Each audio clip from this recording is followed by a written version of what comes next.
The house was quiet, and that was the first thing wrong with it. 14 months downrange, I had built the sound of coming home about 900 different ways in my head, and not one of those versions was silent. I had planned it badly on purpose. Skip the last leg of paperwork, take the earlier connection, land a day before the official date, walk in while Claire was still in her work clothes, and watch her drop whatever she was holding. The gate camera blinked green at me. No chime inside.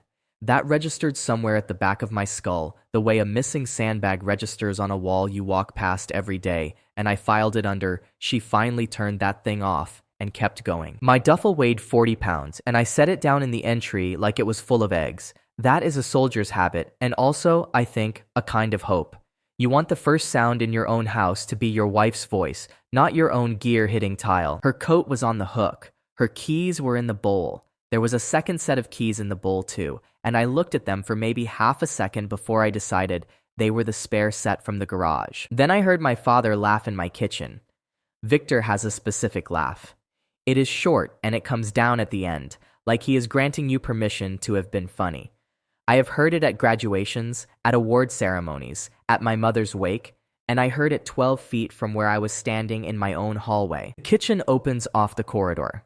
I did not go around the corner. There is a mirror in that corridor that shows you the far end of the counter, and I looked into it instead. Claire was sitting on the counter. My father was standing between her knees with one hand flat on her thigh and the other pushing her hair off her face, and she had her chin tipped up in a way I recognized so completely that I stopped being able to feel my hands. She was wearing my sweatshirt, the gray one with the unit patch peeled off it. I had left it folded on the shelf in our closet, and she was wearing it, and my father was untucking it from her waistband while she laughed at something he said too quietly for me to catch. There is no version of that image that is a misunderstanding. I have spent a lot of hours since then trying to find one, because a misunderstanding would have been cheaper. There isn't one. He kissed her, and she pulled him in by the collar. The thing nobody tells you is that your body does not go cold. Mine went hot. My ears filled up. My vision narrowed to a bright tunnel with two people in it, and my right hand came up and found the door frame and held it hard enough that the trim creaked. Claire said something about Thursday. Victor said, "Then he's back Thursday and we go back to being polite." And she made a small annoyed noise and said, "One more day of this and I'll scream."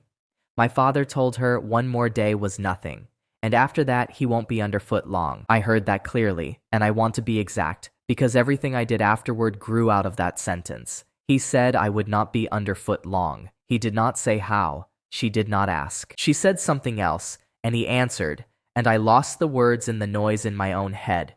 Then the refrigerator opened, and she said, "Don't drink out of it." And my father said, "It's my son's house." In the voice of a man making a joke he found excellent. I was going to walk in. I had already shifted my weight. I could see the whole thing, the shout, her hands over her mouth, his palms up and his voice going slow and reasonable, the word son, landing about 4 times in the first minute. And then I would be the one crying in my own kitchen while the two of them decided together how to manage me. That is what stopped me, not strategy. I had no plan at all. I had a very specific unwillingness. They were going to get an apology out of it. Victor apologizes the way other men negotiate. He would have made it about the war and about grief and about my mother, and Claire would have cried, and by morning there would have been a version of that night in which everyone suffered equally. I was not going to hand them a scene they could rehearse. Whatever this was going to cost them, it was not going to be 40 minutes of shouting and a hug. So I picked my duffel back up. 40 pounds, no sound. I walked backward down my own hallway like the floor was wired, got the door closed against my shoulder so the latch wouldn't announce itself, and went out through the side gate instead of the drive. I made it 4 blocks before I had to stop the truck. I sat in the lot of a closed tire shop on Renner Street with my hands at 10 and 2 on a parked vehicle for something like 20 minutes. I did not cry, and that is not a brag. I go extremely calm at exactly the moment a normal person would break something, and it has never once been good for me. What I did instead was inventory. 14 months, half a house paid for from a place with no running water, a wife who wrote me letters on actual paper, a father who forwarded me every article that mentioned my name. I got a room at the Ridgeway, paid cash, and lay on the covers in my boots until 3. Around 2, I typed a message to Claire that said, "I know," then deleted it letter by letter. At 6, I shaved. At 7, I ate eggs I didn't taste. At 9, I drove out to the long-term lot by the airport, parked, sat in the terminal for 90 minutes like a man who had actually just landed, and then I called my wife to tell her I was on my way home. She sounded delighted. That is the honest word. "Danny," she said. "Oh my God, you're early. Are you early? Are you at the curb? Tell me you're at the curb." "Right on time," I said, standing in a terminal I had not flown into, reading a departures board I had no reason to read. "Don't come in the back way," she said. "I want the front door. I've been up since 5 and Rosa's already making a thing about it, so please act surprised." The house had a banner on it. Yellow, hand-lettered, the letters getting cramped at the end the way they always do. 2 cars in the drive that were not ours. Rosa Alvarez from across the street was on my lawn holding a foil tray, because Rosa treats every arrival and departure on our block as a municipal occasion, and I have never minded it. Claire came off the porch at a run and hit me hard enough to rock me back a step, and I put my arms around my wife 18 hours after I had watched my father unbutton her. "You smell like an airplane," she said into my collar, and I told her I smelled like 4 airplanes and a bus. And she laughed into my jacket the way she used to laugh at the airport when we were younger and worse at this. She pulled back and held my face with both hands and looked at me, really looked, the way she used to before I got good at leaving. "You're thinner, you're gray. Come inside, I made the thing with the peppers." Rosa hugged me and told me I looked terrible and handed me enchiladas. 2 of the neighbors clapped, which is an experience I recommend to nobody. And then Victor came around the corner of the porch with his arms open and said, "There he is." He was wearing the navy jacket. He hugged me and pounded my back twice, and I stood in it and let him. And I found out in that second that I could do this. I don't know what that says about me. My hands were steady on my father's shoulders. 14 months, he said, holding me out at arm's length for the crowd. 14 months, and he walks in like he went out for milk. I told him traffic had been fine. 2 of the neighbors laughed. My father put his hand on the back of my neck like a coach. Inside, Claire poured me the peppers and sat on the arm of my chair with her hand in my hair and told the room how empty the house had been. That was the first one. She said it looking straight at Rosa. She said she had started leaving the radio on because the quiet got to her. Then she said, "I basically lived at the office. Ask Victor. He can tell you. I was there past 8 most nights." And my father, holding a beer out of my refrigerator, said, "I barely saw her. I dropped by twice? Fixed that gate motor for you in the spring. Twice." That was the second one. Nobody was pressing them. Nobody had asked a question. They put those 2 lies on the table voluntarily in front of a neighbor for the pleasure of hearing them land. And I sat there with a plate on my knee and said, "Thanks for the gate." Not 2 frightened people who had made a mistake. 2 people with a working routine and a story ready who had agreed on the word twice before either of them said it to me. So I asked Victor how the gate motor had been giving trouble. He told the story properly, with a middle and a small joke in it, and Rosa laughed, and I laughed too. My face did it without asking me first. Claire's hand kept moving in my hair. Every so often she checked the room the way you check a pot. I know that scan. I run it in briefings when I need everyone to leave believing the same thing. The neighbors cleared out by 8. Rosa was last. And at the door, she squeezed my arm and said, she counted the days, Daniel, out loud, on the porch. Rosa believed it. That is important.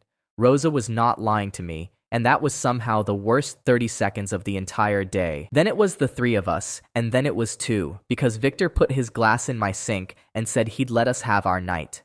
At the door, he took my shoulder and said, "There's a conversation you and I need to have this week.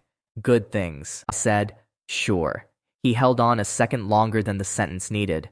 "Nothing heavy, just a shape for the next year. You've earned the right to be told what's coming instead of finding out." He has been giving me the shape of the next year since I was 11.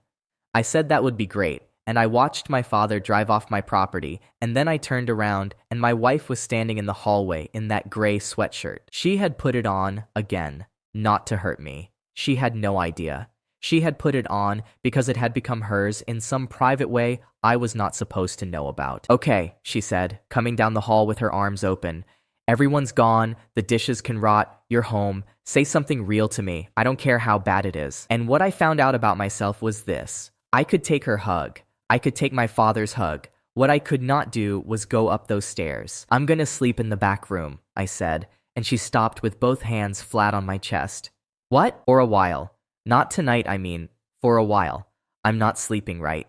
2 hours, then I'm up, then I'm walking around. Andrews came home and put his elbow through a window over a car alarm. That last part was true, and I used it, and I'm not proud of how easily I reached for it. Danny. She was smiling, but it had gone thin at the edges, the way a smile does when it is being held up by hand. You've been gone 14 months. I told her I knew exactly how long I had been gone. Something moved across her face then and got tidied away. Of course, she said. Whatever you need. God, of course. I'll get the sheets. I told her I would get them myself, and she caught my wrist as I passed the linen closet. Daniel, are we all right? There it was. Not the bed. The sentence. She wanted a yes she could plan a week around. I'm tired, I said. That's the whole thing. Which was not a yes, and she heard that it wasn't. She could not push either. Pushing means asking a man why he came home different, and you only ask that if you are ready for the answer. So she kissed my cheek and said goodnight in a voice that was 2 degrees off, and I made up the bed in the back room and laid down in a house I had paid for and stared at a ceiling I had chosen. Around 10, I heard her come down the hall and stand outside the door. She stood there long enough that I counted it, and then she went away. At midnight, I texted Owen Reed, "You free tomorrow morning, not the center, not anywhere with a flag on the wall." He wrote back in 40 seconds, because Owen has never slept properly since Kandahar. "Brother, you are supposed to be on a plane. What's wrong?" Then I texted Caleb Moore, who installed everything electronic in that house 6 years ago, and who once sent me an itemized invoice for jumper cables. "Need you too. Bring nothing. Tell nobody, including your wife." Caleb wrote back, "That's a weird sentence, Danny." I typed, "I know, 8 o'clock. And then I put the phone face down on the floor beside a single bed in my own house and waited for it to be morning. Caleb Moore rents a bay in an industrial park off Vine, between a cabinet shop and a place that repairs commercial fryers. At 8 in the morning, it smells like solder and burnt oil, and there is exactly one chair, which is why Owen was sitting on a spool of cokes. "You look like a hostage video," Owen said. "Sit down before you fall down. Caleb, does that machine make coffee or does it make a threat?" Caleb said the machine made a beverage and that he did not editorialize about it. I stayed standing because if I sat down, I was going to have to arrange my face, and I did not have the parts for that yet. I told them I had landed a day early. I told them about the gate camera not chiming. Then I told them what I saw in the mirror in my own hallway, in order, without any of the words I had been using in my head all night. Fireplace next door started up a compressor. That was the only sound in the room for about 15 seconds. Owen stood up. He does not stand up fast anymore, and watching him do it fast was worse than anything he said. "Your father," he said. "Your actual father, Victor." I said yes. "In your kitchen." "On my counter," I said, and Owen turned around and put his hand flat against the roll-up door and left it there. Caleb had not moved. Caleb went very still when things get bad, which people mistake for calm, and which is actually the opposite. "What do you still not know?" he said. That was the right question, and I hated him for it a little. I said I did not know how long it had been going on. I did not know which of them started it. I did not know what my father meant when he said I would not be underfoot long, and I could not tell whether that was a plan or a hope. "Okay," Owen said, still facing the door. "Here's mine. We drive over there right now. You don't have to say a word. I'll say it. In front of Rosa, in front of the whole street, and then you file, and then you sleep for a year." I told him no. He said my name the way you say it to a man on a ledge. He'd cry, I said. "You've never seen him do it. He did it at Mom's service, and it was the best work he's ever done. By the end of that driveway, I'd be the one apologizing for the volume." Owen turned around. "So you take it? You just sit in that house and eat her peppers?" I said I had not said I would take it. Then what? That was the problem. I had no answer that could survive being said out loud in a room with 2 people who knew me. What I had was a feeling shaped like a fist. Caleb said quietly that a feeling is not a schedule. "You want a divorce?" Caleb said. "Fine. That's a lawyer. That's 4 months. That's ugly, but it's a road. Say that's what this is, and I'll help you today." I told him that was not what this was. He nodded slowly, and I watched him not like the answer. "Then I need you to say the actual sentence, Danny, because I install alarms for a living, and I've watched 3 guys in this town do something in a bad week that follows them to their kids' graduations. I want them to lose what they took," I said, and Caleb asked which thing that was, and I told him I did not know yet, and that this was the entire reason he was standing in his own workshop at 8 in the morning. Owen laughed, one hard note with nothing funny in it, and sat back down on the spool. Fine. Start with the machine. Caleb, what does that house actually have? Caleb went to the bench and pulled up the account on his laptop because he built the system in that house 6 years ago, and my name is on the contract next to Claire's. He talked us through it in the flattest voice he owns. Cameras on the gate, the front entry, the garage, the upstairs landing, and the study door. Nothing in a bedroom. Nothing in a bathroom. That is not squeamishness, he said. That is the law, and also the reason he sleeps fine. The push alerts got muted on the app in March, he said. Somebody in the account turned off entry chimes and gate notifications. That's a setting. It does not stop recording. The recorder in your utility closet keeps a rolling window and then eats itself. I asked how long the window was. 31 days, the way it's configured. Everything before that is gone, and no, I can't get it back. And if the next thing out of your mouth is a question about a cloud, I'll bill you. So we looked at 31 days. That is all we have ever had, and I want to be honest that it was both more and less than I wanted. Victor's car came through my gate 13 times in a month. 4 of those were after 9 at night. 2 of them, the gate opened outbound the following morning. There's no footage of anything else. The system does not know what happens past the landing. It knows a car, a time, a man walking through my entry with a bag from a bakery on Colbert. That's timing, Caleb said. That's presence. That is not proof of an affair. That's proof of a father who visits. Any lawyer he hires would say that in about 9 seconds, and he'd be right. I said I knew what I saw. You do. Nobody else does. He closed the laptop. I'm not arguing with you. I'm telling you what this box is worth, because the second you start believing it's worth more, you'll build something on top of it and it'll fall on somebody. Then he printed something, which took a while, because his printer is older than his business. He handed it to me. It was an invoice. More integrated security. Line item. Emergency consultation. Out of hours, 1 unit. Amount due, $0, 0.00. Under notes he had typed, client is an idiot. Discount applied. I laughed. It came out wrong and I had to stop, and Owen put a hand on my back and left it there and didn't say anything, which is the whole reason Owen exists. Then he ruined it by producing 2 prepaid phones from a paper bag. No names on these. Your package. I'm Anchor. Told him I was not calling him Anchor under any circumstances. He said in that case, Caleb could be Sparrow. No, Caleb said. I have a business license and a wife. Nobody without a call sign has ever succeeded at anything, Owen said, and put the phones back in the bag, and I noticed he kept them. What came out of the next hour did not come from me. Owen said the thing that turned it. He said, stop thinking about who they love. Ask what they're using. Caleb wrote the list on the back of the invoice while we argued about it. My name on the foundation's material. My uniform at their events. My signature on everything Claire had been handling for 14 months, because handling it was easier than mailing it to a war. And my absence. That was the one nobody wanted to say first, so it sat there on the bench for a while, in Caleb's handwriting, before Owen picked it up. She needs a husband who's away, Owen said. He needs a son who says yes. You're not a person to them. You're a permission slip. Then don't sign, Caleb said. That's it. That's the whole thing. You don't have to burn anything down. You just stop signing. They disagreed about which one mattered. Owen wanted Claire first, because Owen's anger is loyal and personal. Caleb said Claire was a passenger and Victor was the engine, and that if I spent 6 months humiliating my wife, I would look up and find my father untouched and running the same play on somebody else. I said I wanted both. Neither of them liked that answer, and neither of them left, which is a distinction I have thought about a great deal since. Then my phone went off, and it was Claire, delighted, saying she had invited the boys to dinner. She had texted them at 7 that morning before I woke up, because she had decided the road back to normal was a full house. Owen read his screen, then read mine. Well, that's a hell of a first exercise. So at 6 o'clock, the 2 men who knew sat at my table with the woman who did not know they knew, and I found out what my own face could do under sustained load. Claire was magnificent. That is not sarcasm. She had lit the place, she had the good glasses out, she had put music on that I actually liked, and she moved around that kitchen making everyone feel like they had been personally missed. Then she brought out the bottle, Rittenhouse, the tall one, with a bow on the neck, and she set it in front of me with both hands like a presentation. I have been saving this for 431 days, she said. Poor soldier. And Owen said, without any weight on it at all, he doesn't drink. The room did a small thing.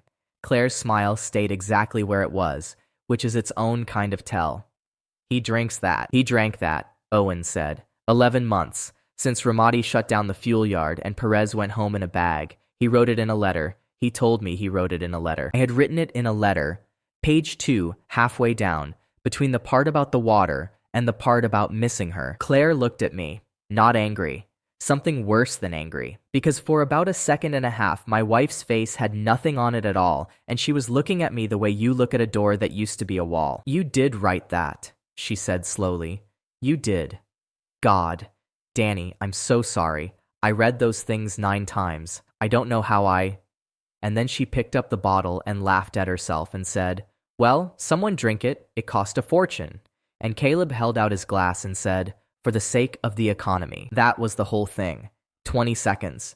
Nobody gasped. Nobody was humiliated in any way a neighbor would notice. My wife had just stood in her own kitchen and discovered that the thing she knew about me was the photograph of me. Every foundation gala for 6 years had a picture in it of Major Cross holding a glass of rye and laughing at something Victor said. She knew that man extremely well. She was quiet for maybe 10 minutes after that. Twice I caught her watching me across the table running the scan. She recovered, and she was funny, and by dessert she was telling Owen a story that made him snort water. But I had it now, the first one, and it cost me nothing, and it was completely invisible, and I understood what Caleb had actually given me that morning. Not a recording. A method. When they left, Owen hugged me at the truck and said into my ear, you've got about 6 weeks before this thing starts eating you. Use them. Caleb just said, try not to do anything I'd have to bill you for, and got into his van and sat there a second before he started it. I went back inside and helped my wife load the dishwasher, and while she was rinsing the good glasses, she asked casually, with her back to me, whether I'd heard anything about the domestic posting. And I said I had been thinking about it, that maybe I would take it, that maybe I would be home for a good long while. She did not drop the glass. I want to be fair to her.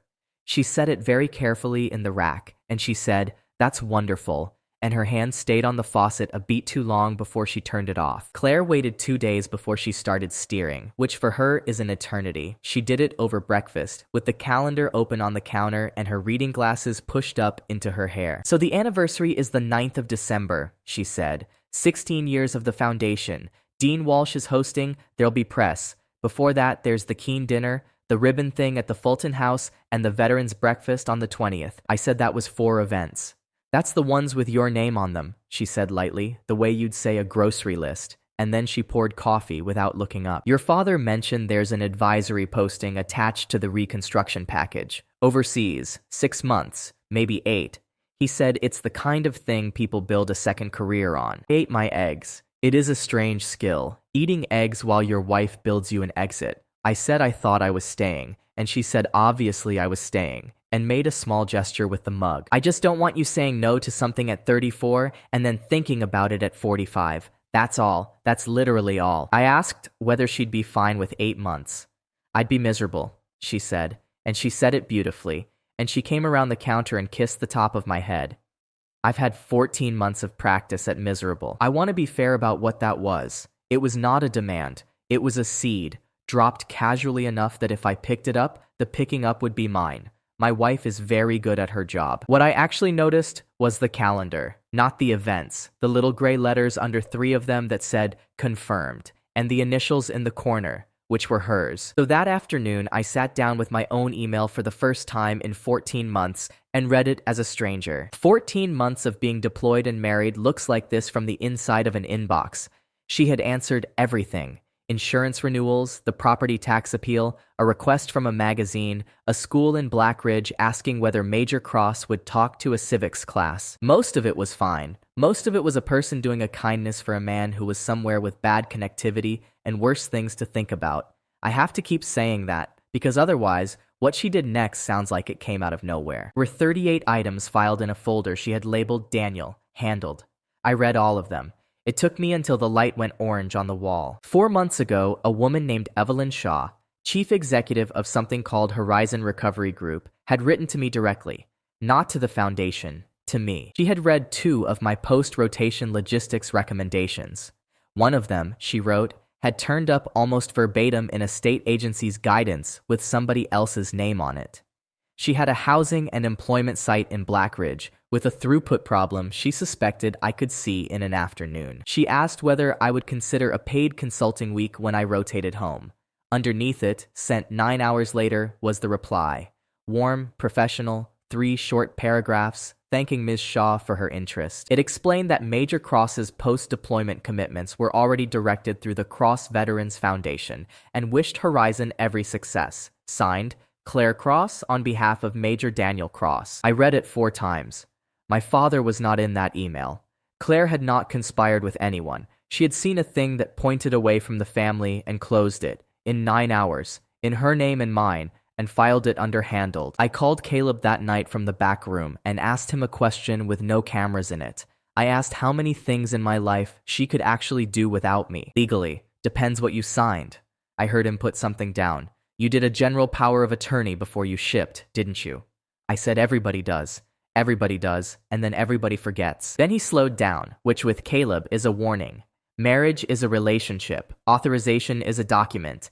They feel like the same thing while a marriage is working, which is why nobody notices they were ever separate. I started to ask how a person undoes it. You go to a notary. It costs $11. You revoke it, you send notice to the bank, the insurer, the foundation, anybody holding a copy. From that day, your wife is your wife and not your signature. There was a pause on the line. And then she finds out.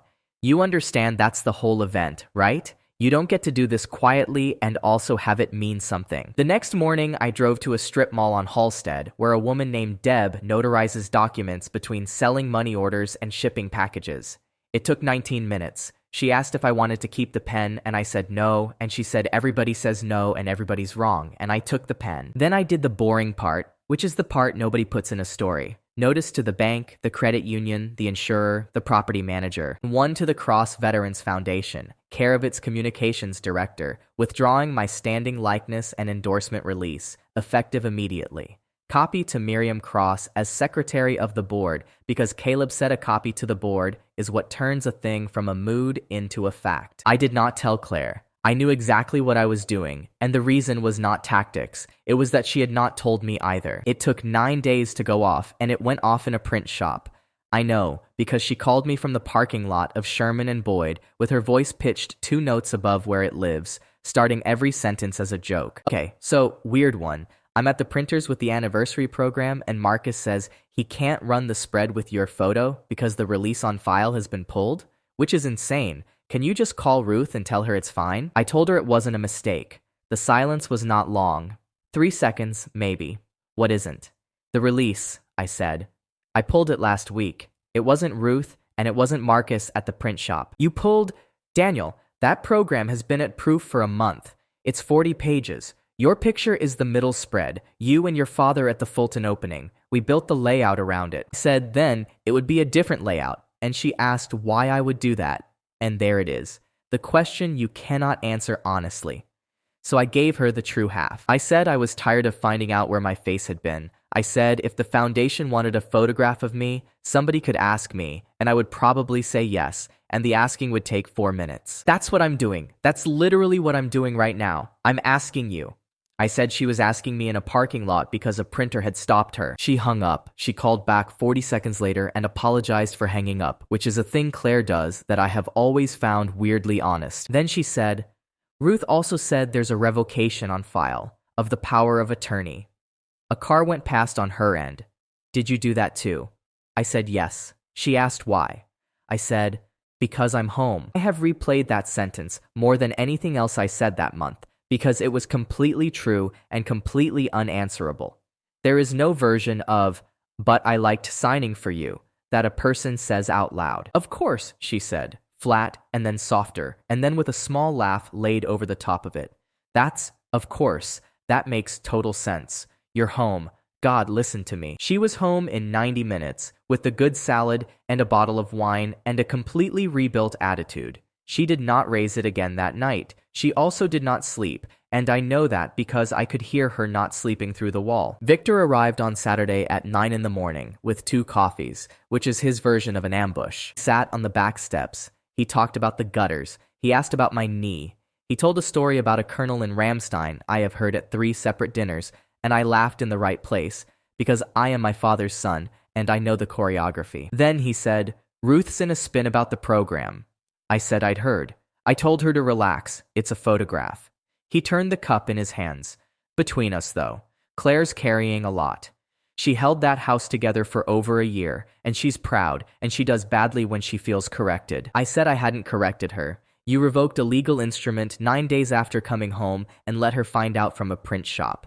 I said that was right and drank my coffee. He looked at me then.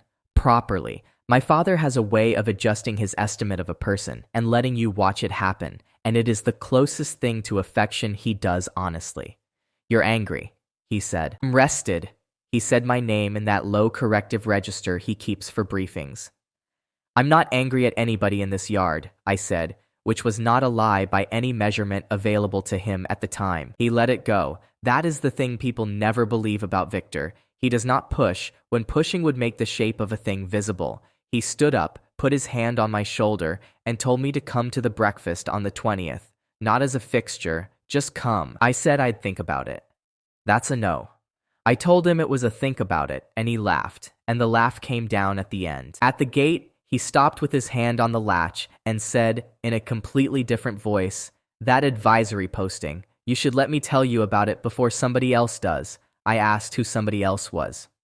Somebody with a worse pitch, he said, and got into his car. I stood on my own driveway and understood I had just been handed a deadline by a man who had not admitted there was a clock. 9 days earlier, I had signed a piece of paper for $11. Now my father wanted to move first. That evening, Claire told me, with real warmth, that Ruth had made the program work with a different image and everything was fine. Then she said, casually, doing something at the sink, "Is there anything else you've signed off on that I should know about? So I don't get blindsided twice." "I'll tell you before it happens," I said. She pointed out that I hadn't this time. I agreed that I hadn't. She turned around, and for a second, I watched my wife decide whether to have the fight and choose not to, and put the decision away somewhere she could get at it later. I went upstairs to the back room and sat on the bed with my laptop and wrote an email to a woman I had never met. 4 months late. I said I was sorry for the delay, that the reply she received had not been written by me, and that if the throughput problem at her site still existed, I would look at it for nothing, and she could decide afterward whether it had been worth her afternoon. Evelyn Shaw answered at 6:14 the next morning, in 2 sentences. "It still exists. Wednesday, 7 a.m., 400 Delic Road. Wear boots you don't like." 400 Delic Road used to be an extended stay motel called the Caravel. 2 stories, 40 units around a dead pool, a breezeway full of pigeons, and a sign out front with 3 letters missing, so it read, Cara EL. At 7 in the morning, there were 9 people working, and a woman standing in the lot in a good coat and terrible boots, holding a clipboard like a weapon. "Cross," Evelyn Shaw said.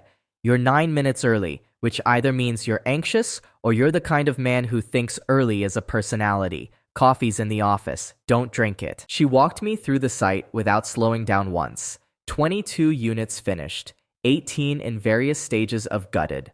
4 residents moved in this month, and she said that number the way other people say a diagnosis. 4, she said. "We can rehab a unit in 9 days. We can fill one in about 5 weeks. If you can tell me why by lunch, I'll pay you for the day. If you can tell me by 4, I'll pay you for the day anyway, because I'm not a monster, but I'll be less impressed." Nora Bell caught up with us outside Unit 14 and introduced herself by saying, "I want to be clear that I voted against this," which I have since learned is Nora's version of a handshake. I asked whether that was against me specifically. "Against a consultant with a famous last name walking my site in the same week your father's foundation announced a veteran employment initiative. I don't think you're a spy. I think you're a man with a problem and we're the nearest available solution to it." Evelyn did not defend me, which I noticed. She said, "Noted," and kept walking, and that told me more about how the place worked than an hour of org chart. So I did what I actually know how to do, which is stand somewhere useless and count. The Caravel had 4 separate gates on every move-in, and each one was held by a different person. Unit sign-off from Marta's crew, a furniture and appliance package, a benefits appointment, a work placement interview. Every one of them ran in sequence, and everyone waited on the one before it. And the furniture came from a donation warehouse 9 miles away on Prather, on 1 truck, on Fridays. I sat on an overturned bucket by the pool for 2 hours with a legal pad, and worked out that a unit finished on a Saturday waited 6 days to be touched, and then waited on a benefits appointment that could only be booked after the unit had a package in it, and the package waited for Friday. At 11, I told Evelyn I had it, and she said, "Then you're better than my last 3. Tell me at 1. I have a call with a man who thinks a food pantry is a business model." At 1, I gave them my answer in the site office, with Nora, Marta Ruiz, and 2 crew leads in the room. Take 6 units out of the rehab pipeline at the end of the 2nd floor and turn them into a staging block. Pre-kit 30 furniture packages, all identical, and hold them on site so a finished unit gets its package the same day. Then run the benefits appointment and the placement interview in parallel instead of in sequence, because neither of them actually needs the other. On paper, it takes 5 weeks to about 8 days. It was a good plan. I still think it was a good plan. Marta Ruiz let me finish it, put down her radio, and said, "Whose hands?" I asked her what she meant. Whose hands carry 30 furniture packages up an exterior staircase to the 2nd floor and then carry them back down again when a unit opens, because you said hold them on site like the packages hold themselves. Started to say her crew would only stage them once. My crew is paid per completed unit. You just took 6 units off the board and added 200 trips up a staircase, and you did it in a room where nobody who does the carrying is standing. She looked around. Except me. Hi, I have been corrected professionally maybe 5 times in my life, in a way that actually landed, and it is a specific feeling, like missing a stair. Nora had her arms folded and was watching me the way you watch a dog decide about a fence. So I asked her the only useful question available, which was what she would take off the board instead of 6 units. That changed the room. Marta held my eye a second longer than was comfortable, and then said, "Nothing on the 2nd floor. The old laundry building's got 800 square feet nobody's counted since we bought this dump, and it's ground level, and it's 40 feet from where the trucks back in." Nora said the laundry building's roll-up door had been seized since before Horizon owned the property, and that a quote to replace it came back at $9,000, which was why it was a room full of pigeons and not a room full of anything else. And that is when a kid in a Horizon shirt who had been carrying drywall past the doorway for the last 10 minutes stopped, looked at the floor, and said, "It's not the door." Everyone turned. He immediately went red to the ears. This was Leo Martin, 24, out 18 months, and I found out later that 4 separate people had asked him to speak at fundraisers, and none of them had asked him to fix anything. Marta told him to say it again.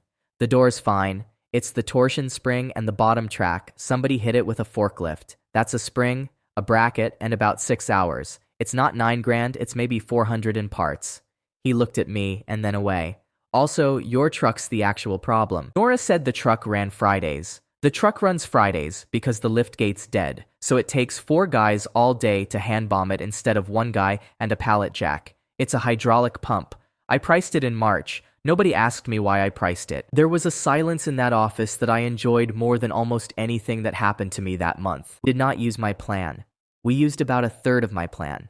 Marta kept the 2nd floor, the laundry building became the staging room, and the appointments got decoupled, because that part cost nobody anything. Leo got a purchase order for a torsion spring and a hydraulic pump, and the specific instruction from Marta that if he broke the truck, he was walking to Prather. Evelyn watched the whole thing from the corner of the office with her arms crossed. When it broke up, she said, "Walk me to my car, Cross," and then walked past her car and out to the road, which is a management technique I recognized and respected. "You came in with a plan that would have cost me my site supervisor," she said. "You know that." I said I did now. "Good. Second thing, what is a PMCS? Preventive maintenance checks and services," I told her.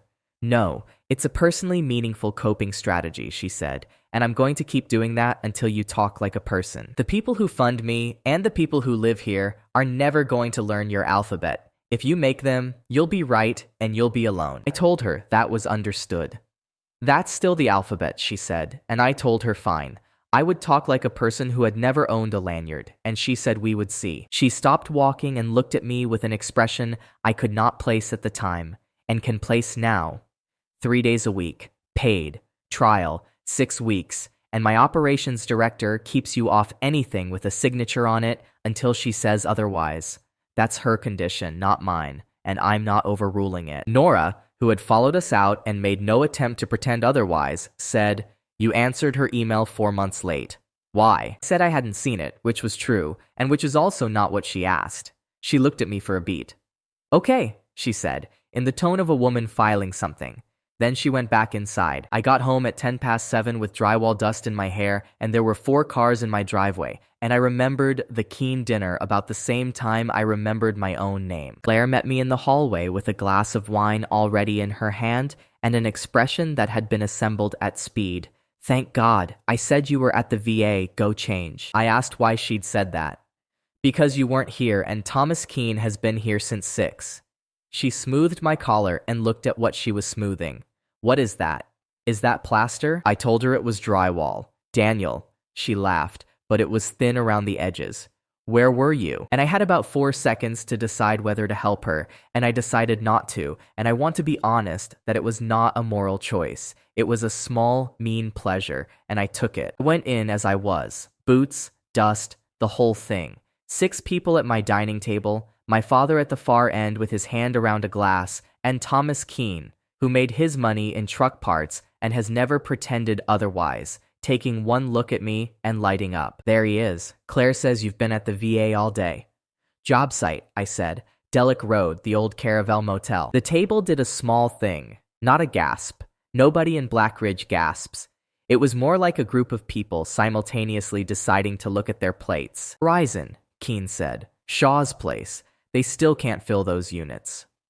"They filled 4 last month," I said. "They'll do better next month. Their truck's been broken since March, and nobody who could fix it was allowed to say so." Keen put his fork down and asked me an actual question about the lift gate, and then another about the staging space. And for about 6 minutes, 2 men talked about hydraulics at a donor dinner while my wife refilled glasses. Victor listened to every word of it without saying one. He did not interrupt. He did not steer it back. He did not tell the Rammstein story. That is exactly how I know he heard it properly. Claire recovered on the way to dessert. She said something warm and self-deprecating about never knowing where I am these days and got a laugh, and then said, "He's decompressing. My husband is currently a very expensive handyman," and got a bigger one. I let her have it. It cost me nothing, and I noticed that she had needed it, and I filed that away too. At the door, Victor took his coat and said quietly, without any pressure at all, "The breakfast on the 20th. I'd like to say a few words about you." I asked what about me. "About the rotation. Nothing you have to do." He put his hand on my arm. "Just be in the room, Daniel. Let an old man be proud in public. That's the entire ask." I said I would be in the room, and he squeezed my arm once and went out to his car, and I stood in my own doorway, feeling the exact shape of the thing I had just agreed to. Later, loading the dishwasher, Claire said without turning around, "Was the Caravel thing today, or is it a regular thing?" I told her 3 days a week. The plate went into the rack very carefully. "That's great," she said. "That's really great. You should have told me. I'd have moved Keen." I said she hadn't asked. "I'm asking now," she said, and there was a little iron in it for the first time since I'd come home, and I thought, good, there she is. Veterans Breakfast happens in the function room of the Blackridge Regional Center, under a ceiling of exposed ductwork, and the foundation has been putting 300 people in it every year since before I could drive. Eggs in trays, bad coffee in good urns, a banner with the Cross Veterans Foundation crest, which my mother designed on a kitchen table in 2009, and which my father has never once mentioned in public. Claire chose my shirt. That is not a complaint. It is a fact about the morning. She stood in the doorway of the back room with 2 of them on hangers and said, "The blue one photographs, the gray one says you slept." And I took the gray one, and she laughed like I'd made a joke. Dean Walsh was hosting. Dean has done local television in this town for 19 years, and he has one instinct, which is that a clean story is better television than a true one, and he is not evil for having it. Julian Voss found me at the coffee. He shook my hand with both of his. "Daniel, genuinely good to have you in the room. We've been carrying a Daniel-shaped hole in the reintegration vertical." I asked him the what. "Employment pipeline. We're building out a reintegration touchpoint model that scaffolds the transition journey end to end." He said it warmly and without any irony whatsoever. Owen, who had appeared at my elbow with a plate of 4 sausages, said, "So, jobs, how many and where?" Julian's smile did not move a millimeter. "It's more of a framework at this stage." "Right," Owen said. "So none." He ate a sausage. "In Blackridge or somewhere else?" A gray-haired man 2 feet away named Ted Prosser, who ran motor pool for 14 years and now does nothing at all, said, "Yeah, actually, how many though?"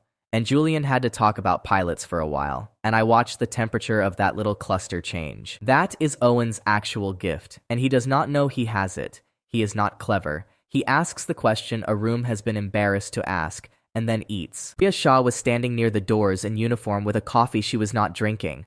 I had not seen her in 3 years. She said, "Major," and I said, "Sergeant," and nobody pretended to be surprised. Inside 40 seconds, we had established that she was here as the active duty liaison for a reconstruction package in the Eastern Corridor, and that she was not enjoying the eggs. I asked what exactly she was liaison for. "Staffing and civil coordination. It's a real problem, sir. The hospital route's been cut twice, and nobody on the ground has built a corridor under those constraints." He glanced at the banner behind me, and at the urns, and at 300 folding chairs. "I would have preferred to brief you somewhere with fewer muffins in it." I told her nobody had briefed me on anything. Priya took that in without answering it, which I did not understand until 10 minutes later. "Victor spoke at 9. He is very good. I want that on the record because it makes everything else make sense. He does not shout. He tells one small story about one specific man, and then he lets the room fill in the rest." He talked about the corridor, the hospital route, the 2 cuts, the 14 villages on the wrong side of a bridge. It was true. Everything he said was true, which is the part I did not have a defense against. And then he said, "Some of you know my son came home 3 weeks ago. What some of you don't know is that the people running that corridor have asked for him by name." The room made a warm noise. Claire, 2 seats down from me, put her hand flat on my back and left it there, and about 40 phones came up. "He hasn't said yes yet," my father said, "because he's the only man here more stubborn than I am. But I have never known Daniel Cross to be told where he's needed and stay home."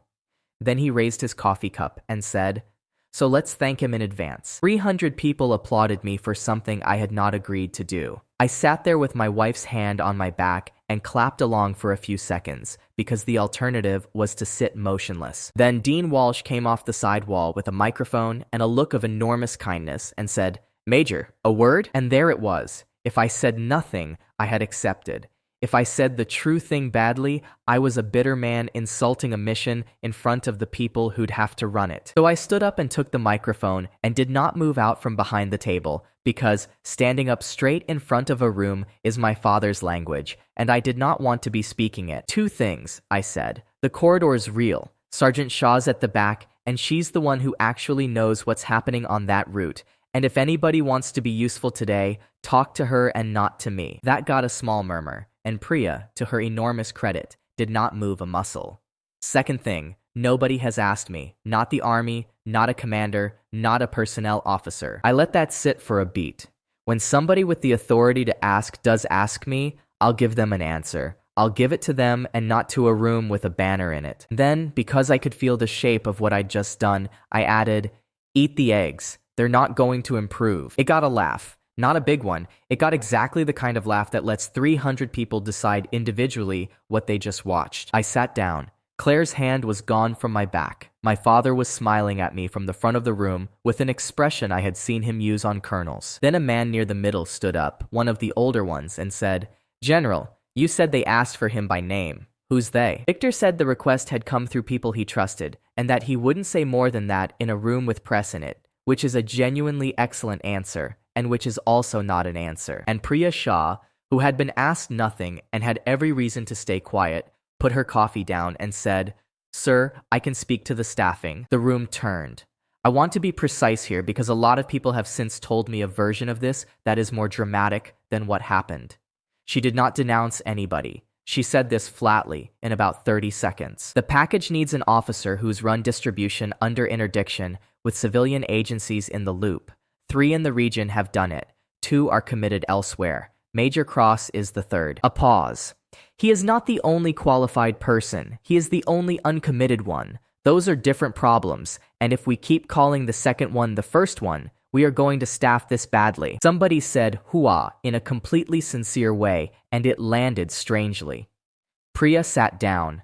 Victor said, "That's exactly the professionalism I was talking about," and moved on, and it worked. And it did not work all the way. What the room did afterward is the part that mattered. Thomas Keene came over and asked me whether the Horizon truck was fixed yet. 2 men from Owen's peer support group shook my hand, and one of them said, "Lo, good." and didn't explain what he meant. A woman whose son is at Bragg told me I had embarrassed my father in public and that she'd expected better, and she meant it kindly, which was worse. Ted Prosser told me he'd talked to Shaw about the corridor and then talked to her for 20 minutes.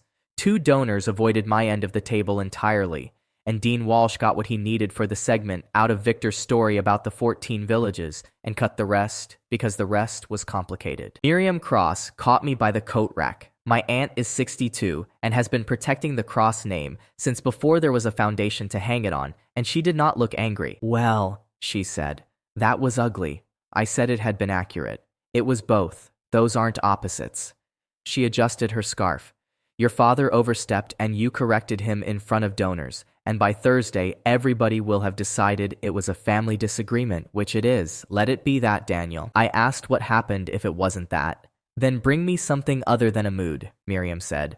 "I sit on that board. I've watched it feed 900 people this year. I'm not burning it down because 2 men can't have a conversation in a car." Claire found me in the lobby. She was luminous and furious and had her arm through mine before I'd registered the approach because there were still people watching. "That was incredible," she said, smiling at somebody over my shoulder. "Truly. Do you want to tell me why we did that, or is that a surprise as well?" I said he had announced me. "He praised you." "He announced me, Claire."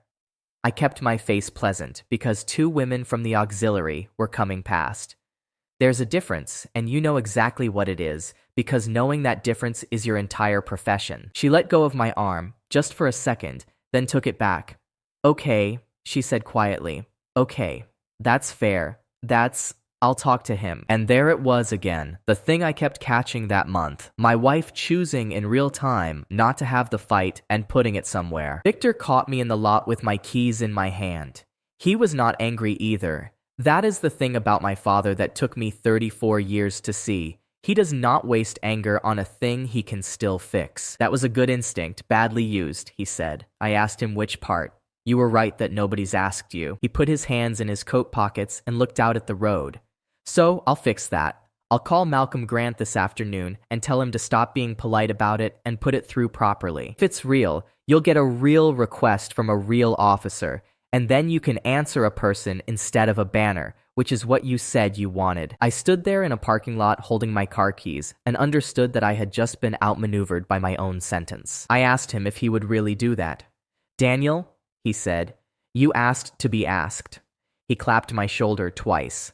"Say hello to Shaw for me. Keen says she's got a truck problem." Walked to his car. He did not look back, and he did not need to, and I stood there long enough that the lot attendant asked me if I was all right. Claire took a Saturday off, which she had not done since the spring of the year I left. She announced it on Thursday like a peace treaty. No phone, no foundation, you and me, and nothing in the calendar. By 10 in the morning, she had made me a proper breakfast, and by 11, she had asked me 4 questions, and by noon, I understood that I was being surveyed. The first one came out sideways, over the eggs. Was it the Thursday flight, the 440? Because Rosa swears she saw the truck on the street on Wednesday night, and I told her she was insane. I told her Rosa sees everything on that street, and that roughly half of it exists. Right, but was it Thursday? I said I came home Thursday, which is true, and I said it while reaching for the salt, and then I asked her whether the Andersons had ever fixed their fence, and she let it go. Second one came at the sink. Does the Gate app work for you? Mine's been weird for months. It's not chiming, and I keep meaning to have Caleb look at it. That was better. That was actually good, because it gave her 2 ways to win. If I said yes, mine chimes fine. She'd know I'd been in the app. If I said it's been muted since March, she'd know I'd been in the log. I haven't opened it, I said. You want me to get Caleb out here? No. God, no. Don't drag Caleb across town for a chime. Slightly too fast, and then she turned the tap on and washed a pan that was already clean. Third one came in the afternoon and was the most interesting, because she attributed a fact to the wrong person on purpose. She said Miriam had mentioned that Grant's office had already started paperwork on the corridor package. Miriam Cross does not know what a personnel action looks like, and would not use the word paperwork. Somebody else told my wife that, and my wife wanted to see whether the name attached to it would make my face do anything. Huh, I said, and turned a page of the paper. Miriam keeps up, and Claire smiled and said, she's a terror. And that was the end of it, and I sat in my own living room and felt the temperature of my marriage drop about 2 degrees in a way that had nothing to do with affection. Then she got up, went into the kitchen, and came back holding a bottle of hot sauce out in front of her like a trophy from a war she had won alone. Look what I found. 3 stores, Daniel. 3. They discontinued it in the region, and I found a place out in Fairhill that still stocks it, so I bought 6. She set it on the table. I know it's stupid. I wanted one thing to be exactly how it was. It was Diablo Verde, green cap. Owen used to carry a bottle of it in his assault pack because Owen has no functioning taste buds, and in 2019 he left one at our house, and Claire found it and decided it was mine. I ate that hot sauce for 4 years, on eggs, on rice, on things that did not want it. She bought it every time she shopped. I let her because she was so pleased every time, and because correcting a kindness feels like a small cruelty until the day it doesn't. Claire, I said, I hate that. She laughed. Then she stopped laughing. You put it on everything. I put it on everything because you kept buying it. She said, for 4 years. I told her it was closer to 5 and that I could have said something in the first month and had chosen a different life instead. She sat down on the arm of the chair with the bottle in her hand and did not say anything for a while. And I want to be clear that I did not enjoy this the way I enjoyed the print shop. This one had a floor under it, and I could feel it giving. She asked me why I would do that. I told her it was because she was happy about it every single time in the doorway with the bag still in her hand. That's not... She stopped, started again. That's not a marriage, Daniel. That's manners. I said I did. So what else? Her voice had gone very even. What else have you been being polite about for 5 years? And that was a real question. And she deserved a real answer, and I did not have one that was survivable. So I said the only true thing I could reach. I don't know yet.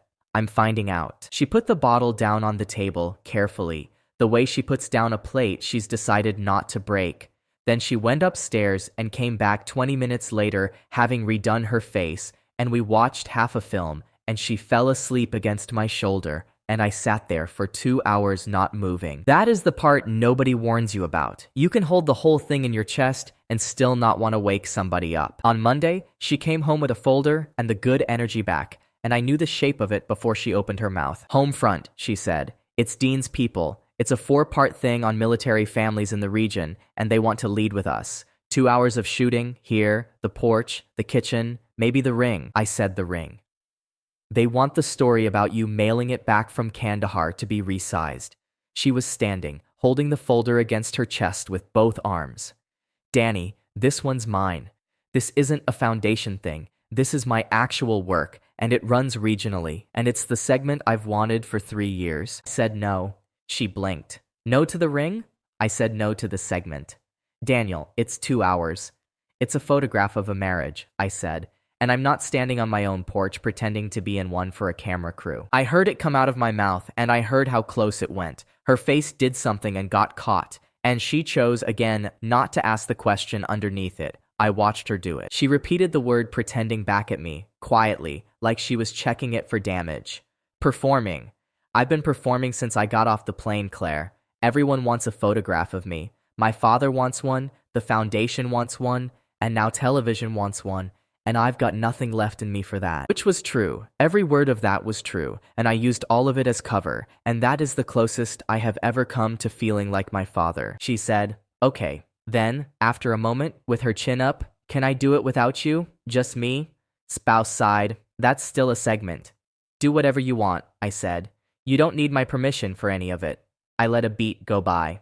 You just don't get my face. She left the folder on the counter for 3 days, moved it twice while cleaning, and never put it away. On Wednesday, Rosa Alvarez came over at 8 in the morning with a dish I had not asked for and an expression I had not seen on her before. She stood in my kitchen and would not sit down. I have to tell you a thing, and then I'm going to go home and be embarrassed, she said. Your wife asked me to talk to a producer. I said, about the segment. About you.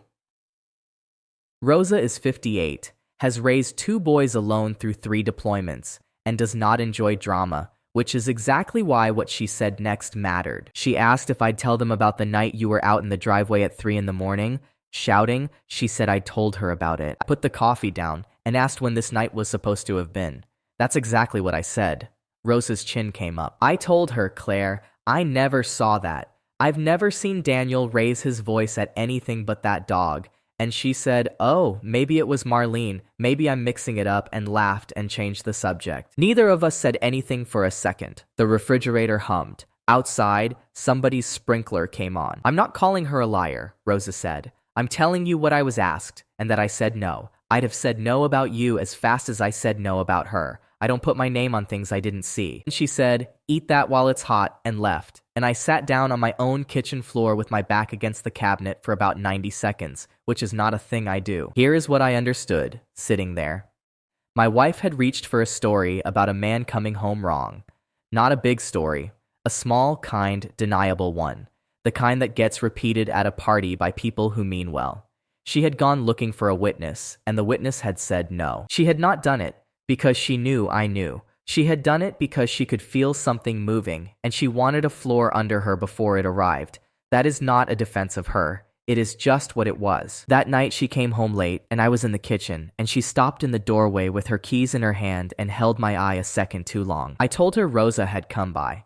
Nothing on her face, absolutely nothing, for one full second, and then, oh good, did she bring the thing with the potatoes? Said she had. She's a saint. Claire put the keys in the bowl. Her hand was completely steady. What did she want? And here was the opening. I had it. I could have said the sentence. I know what you asked her, and I know what else you've been doing, and I know exactly which nights. And I could have watched my wife's entire structure come down in her own hallway with her coat still on. I want to be honest about why I didn't, because it wasn't strategy, and it wasn't mercy.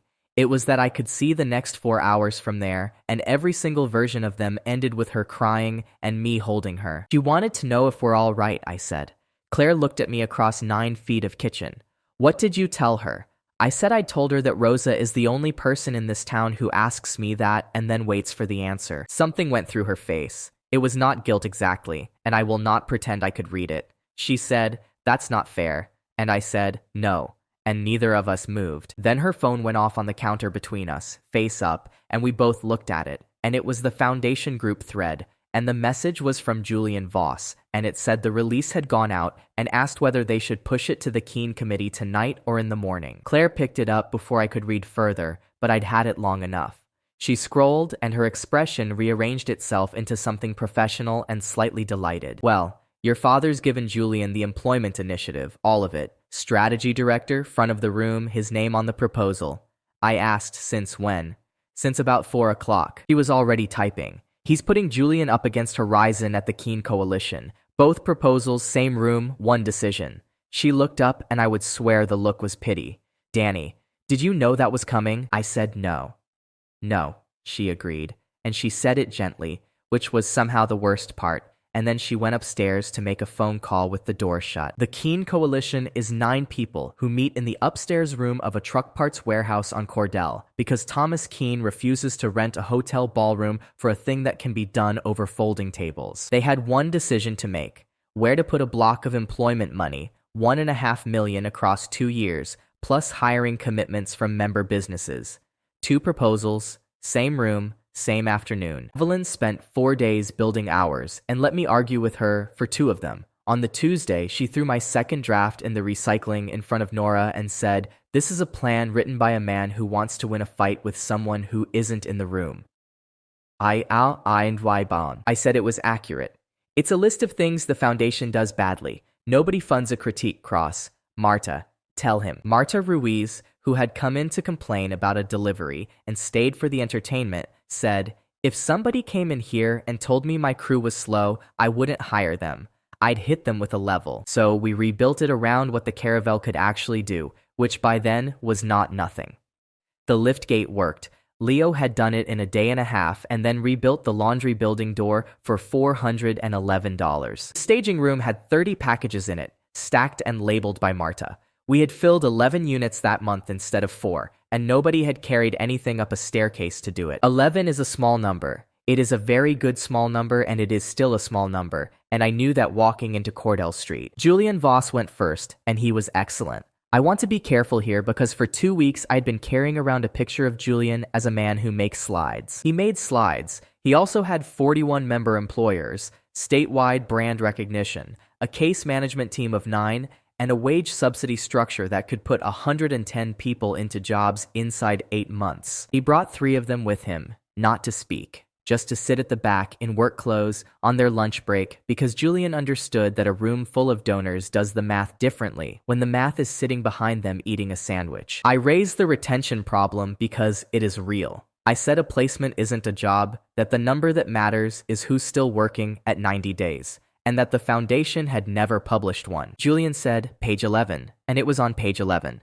61% at 90 days, pulled and third-party verified inside the last 3 weeks. And he said so. The major's right that it's the number that matters. It's why we commissioned it. It's also why we're not claiming 110 jobs. We're claiming 110 placements and 67 survivors. Then he said he would rather be boring and true in that room than impressive, and somebody actually wrote it down. Then I said the housing thing, which was my real one. You cannot keep a man in a job if he loses his room in week 6, and the foundation has never owned a single unit of anything. And Julian said, we signed a memorandum with the Black Ridge Landlord Association on Thursday, 310 units, priority screening, deposit guarantee fund. He looked directly at me, not unkindly. You'd have done the same in my position. You did do it, at Delic Road, with 40 units. I just did it with a phone. That is the moment I understood I was not going to win. Owen got one clean shot in, and it was a good one. He was leaning against the wall by the coffee, not on the agenda, invited by Keane because Keane likes him. 41 member employers, Owen said. How many of the 41 hired a veteran in the last 12 months? Julian did not flinch. 11. Owen said that made the other 30 a mailing list. The other 30 are a mailing list we're about to make expensive to be on, Julian said, and got a laugh, and moved on. And I watched an honest hit get absorbed by a man who had prepared for it. Evelyn presented after, and she was better than her material and knew it. She did not oversell. 11 fills last month against 4 the month before, from 3 fixes that cost under $1,000. The thing she could offer that nobody else in that room could, she said, was a bed and a job attached to the same address. Then Keane asked me a direct question, and I answered it badly. He asked why, if the foundation's model worked, its own founder's son was spending 3 days a week at a motel on Delic Road. I said, and I have replayed this too, because the foundation is very good at photographs of work, and Horizon is bad at photographs and good at work. It got the room.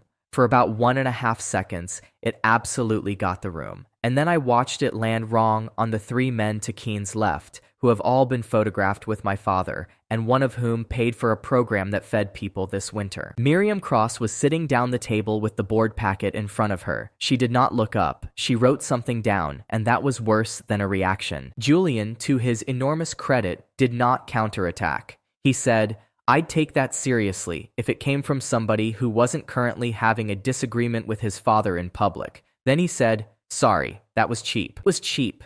It worked anyway, because he had said the thing everyone was thinking and then apologized for it, which lets a room absolve you and agree with you in the same breath. They took 20 minutes.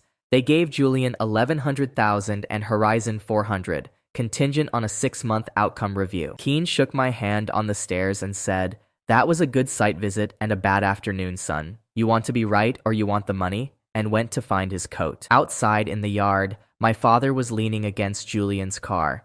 He had not been in the room. He had come to collect. He put his hand on the back of Julian's neck the way he used to do to me at prize givings and said to the 4 or 5 people filtering out, this is what happens when a man says yes. Julian, who is not stupid, did not look at me once. Daniel, Victor said, ride with me? I said I had the truck. Then follow me and we'll have a bad coffee. He was in an extraordinary mood. You did well in there, I mean it. You were wrong, but you were the only man in that room who stood in a warehouse this year. I pointed out that he had not been in there. Julian briefs me. He opened his door. Come by Sunday. Bring Claire. I want to talk about the corridor properly, and I want to do it at a table and not in a parking lot for once. I did not go for coffee. I went back to Delic Road, where Nora Bell was standing in the staging room with a clipboard, and she did not say I told you so, which somehow made it worse. $400,000 is real money, she said. It's also 2 staff and a van, and now there's an outcome review in 6 months that we didn't have this morning, and the person who put us in the room where that got attached is you. I said that was fair. It's not a criticism, it's arithmetic. She flipped a page. Can I ask you something and get an actual answer this time? Is your father going to come after this place? And there it was. I had about 2 seconds, and I filled them with the truest, incomplete sentence I could build. I said Victor did not like losing, that he had just committed publicly to Julian, and that the Foundation's interest in Horizon would be competitive rather than personal. Nora looked at me for a long moment. Okay, she said, in the tone of a woman filing a second thing next to the first one, and went to check the packages. Evelyn found me out by the dead pool. She had her heels in her hand and her coat over her arm, and she looked exactly as tired as I felt. You lost us $700,000 with one sentence, she said. I said yes. Good. I hate it when people argue with me about that. She sat down on the wall. Sit down, you're looming. I sat down. For a while neither of us said anything, and a heron came down into the empty pool, which is a thing that happens at the caravel, and which I have never been able to explain. I said Julian had been better than me. He was better prepared than you. Those are not the same thing, and if you decide he's a genius, you'll start playing his game. She pulled a granola bar out of her coat pocket, looked at it, and put it back. You know what your actual mistake was? I said the photographs line. No. That was just expensive. She turned to look at me. Your mistake was that you wanted him to be stupid. You walked in expecting a man in a nice suit who'd fold, and when he didn't, you got personal, because you had no second plan. That's not a business problem, Cross. That's a you problem, and it'll cost me money again. I said she was right, which she was, and she said, I know, and stood up. At the gate, she stopped. One more thing. Before the meeting, your guy Leo came and found me. He wanted to make sure nobody was going to ask him to talk. He was very worried about it. Apparently, somebody suggested he might say a few words about how the Foundation treated him. She let that sit. Was that you? It had been me. 2 days earlier, in the staging room, I had asked Leo whether he'd be willing to tell a room that 4 people had asked him to speak at fundraisers, and none of them had asked him to fix anything. He had looked at the floor for a long time and then said, They paid for my mom's furnace in February. Nobody asked her to speak. And then, quieter. I'm not going to be the guy who cried at a meeting. I want to be the guy who fixed the truck. I had said okay. I had meant it. But I had asked. And asking a 24-year-old with no leverage is not the same as asking anybody else. And it had taken him 2 days and a conversation with the chief executive to make sure I could not do it again. I told her it was me. Evelyn nodded slowly, the way she does when a thing confirms something she had already half decided. Then that's twice today, she said, and went to her car. Claire was still up when I got home. She had the television on with the sound off and a glass of wine she had not touched. And when I came in, she said, I heard. I said I was sure she had. Julian called your father from his car before the vote was even minuted. She pulled her feet up onto the couch. For what it's worth, I told Victor the photographs line was a mistake, and he said it was the first honest thing you'd said since you got home. I said that was not a compliment. No, she agreed. It isn't. We sat there for a minute in the blue light. Then she said, without looking over, Your father asked me to Sunday lunch. He said he asked you too. A pause. Are you going? I asked whether she was. She turned her head then, and something in the shape of the question landed, and for maybe 3 seconds my wife looked at me like she was doing arithmetic. I always go, she said, and turned back to the silent television. And I stood in my own living room, understanding that I had just asked my wife a question with 2 answers in it. In the morning, there was an email in my personal account, sent 6:02, from a staff sergeant in the office of Major General Malcolm Grant, requesting that Major D. Cross present himself at Fort Reader on the 29th for a professional assessment relating to a pending requirement. Not an order. A request, formally worded with a date on it from a man with the authority to turn one into the other. I read it twice, then went down and made coffee. Claire came down in her work clothes and said, You're up early. And I said, Bad night. And that was the end of it. Sunday lunch at my father's house is a fixed object in the universe. Same table, same roast, same story about the Colonel and Ramstein if anybody new is sitting at it. Miriam came. Julian did not, which was itself a statement, and Victor mentioned twice that he'd wanted to. Claire was easy in that house. That is the thing I could not stop watching.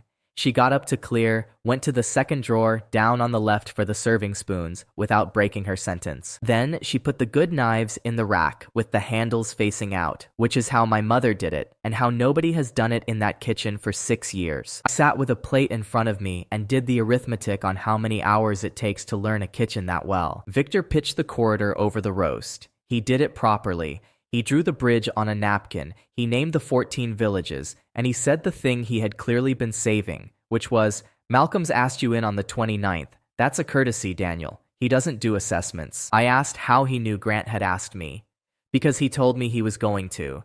My father put the pen down. I'm not going to pretend I have no relationships. I've had 30 years of them. What I won't do is have you find out from a print shop. Miriam laughed once into her wine, which I appreciated more than she will ever know. Then Victor said, when it's done, we'll have people at the house. Nothing formal. 12, 15. Claire said, the Thursday would work, and picked up her phone, and I watched my wife put a date in a calendar for a decision that had not been made about a life that was mine. Fort Reader is 90 minutes east and smells like every post I have ever been on. Cut grass, diesel, floor wax. Walking back into that after 5 weeks in civilian clothes did something to me I had not planned for. Major General Malcolm Grant is 61 and has the specific tiredness of a man who has spent a career being the one who says no. He offered me no coffee, mentioned my father not once, and did not raise the corridor for half an hour. What he did was put a folder on the table and say, 3 weeks of daily reports from the Eastern Corridor.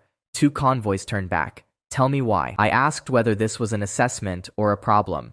Yes, he said, and left the room, and closed the door behind him with the particular gentleness of a man who has answered that question before. I read for an hour and 10 minutes. Sergeant Shaw sat across from me, doing her own paperwork, and did not help once, which I later learned was on instruction. The folder held 2 medical resupply convoys that had turned back inside a fortnight, both of them logged as security aborts.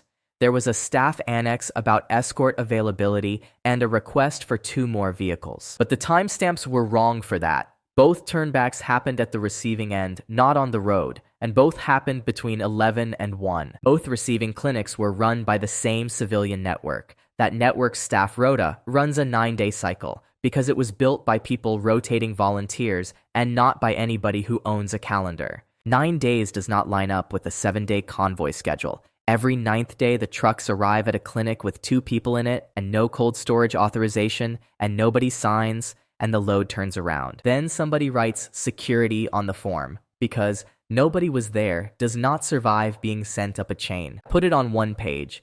Grant came back in, read it standing, and said, how long? I told him an hour and 10. It's been 11 weeks. He put the page down. We've been costing 2 more escort vehicles and an aviation slot against a problem that is a 9-day rota and a phone call to a Belgian charity. Then he sat down and told me the rest, and this is the part where it stopped being flattering. The corridor is real. 14 villages, a bridge cut twice, a hospital running on generator fuel that comes up the same road as everything else. The package needs somebody who can hold a distribution plan and 4 civilian agencies in their head at the same time, and who will not treat the agencies as an obstacle. Most of my officers see that folder and count trucks, Grant said. You counted people who weren't in a room. That is not a common skill, and I will not insult you by pretending it is. I asked him what was in my file. He looked at me for a second and then turned the requirement packet around and slid it across, which he did not have to do, and I have thought about that a lot since. It was ordinary. Qualification, rotation history, medical, the domestic posting recommendation still sitting unsigned.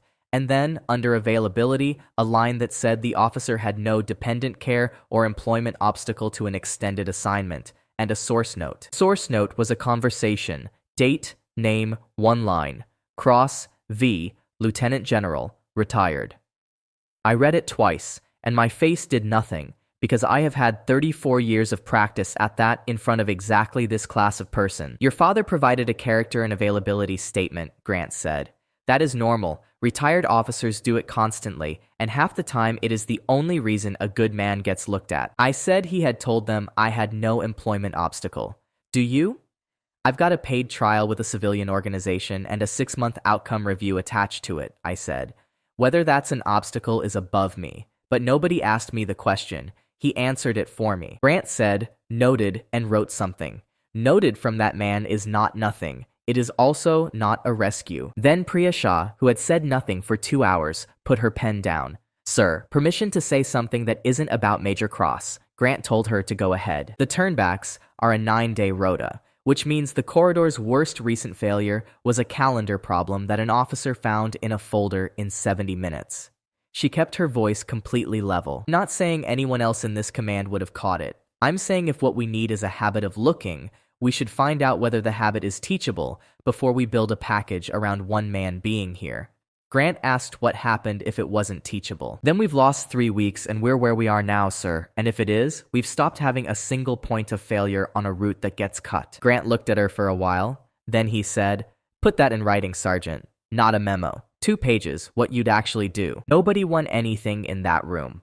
But Priya walked out of it with a task, and I walked out having been told in the politest available language that I was now a resource with a process attached. The process is this. The requirement goes to a board. Preliminary determination inside 3 weeks. Full determination inside 60 days. I acknowledged receipt, requested the full requirement documentation, and declined to indicate willingness either way, which is a box you are allowed to leave empty and which almost nobody does. Grant walked me out as far as the corridor. At the door, he said, "For what it's worth, Major, I've known your father since Fort Benning, and I have never known him to lie to me." I said, "No, sir, he doesn't."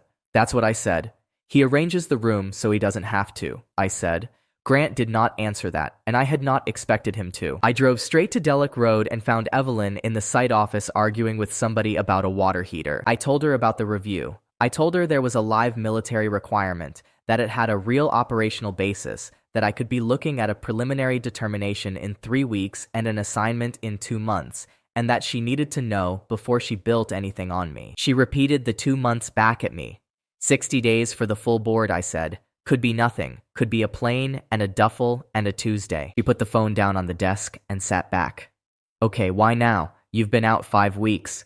Why does the Army suddenly want you in month 2? And that is where I made the decision that cost me everything 3 weeks later, and I made it in under 2 seconds, in a room with a broken water heater, without any sense that I was making it. I said, "There's a corridor that needs somebody who's done the job. My father put my name in front of the man who runs it. That's how it works with him. It's a career thing and a family thing, and it's been that way since I was 19. Every word of that was true. What I left out was that my father had a reason to want me on a plane that had nothing to do with a bridge, and that I had watched that reason on a kitchen counter. Evelyn was quiet for a moment. Then she said, "Does he do that a lot? Speak for you?" I said he had been doing it for 34 years. Right. She picked up a pen and started writing, which is what she does instead of getting angry. "Then we do it like this. Nora and Marta get told today. Anything that survives you leaving, you build. Anything that doesn't, you don't start." She looked up. "And cross. If that timeline moves, I hear it the same hour you do." Told her she would. I meant it. I want that written down as clearly as everything else. When I said it, I meant it. Claire had a caterer booked by the time I got home, and my father called at 8:30 to ask how Reader had gone. I said it had gone professionally. He said Malcolm had already phoned him, which was no surprise and was still a cold thing to hear out loud. Then he said, "Thursday. Nothing heavy. Just some of the people who'd want to shake your hand." I said no.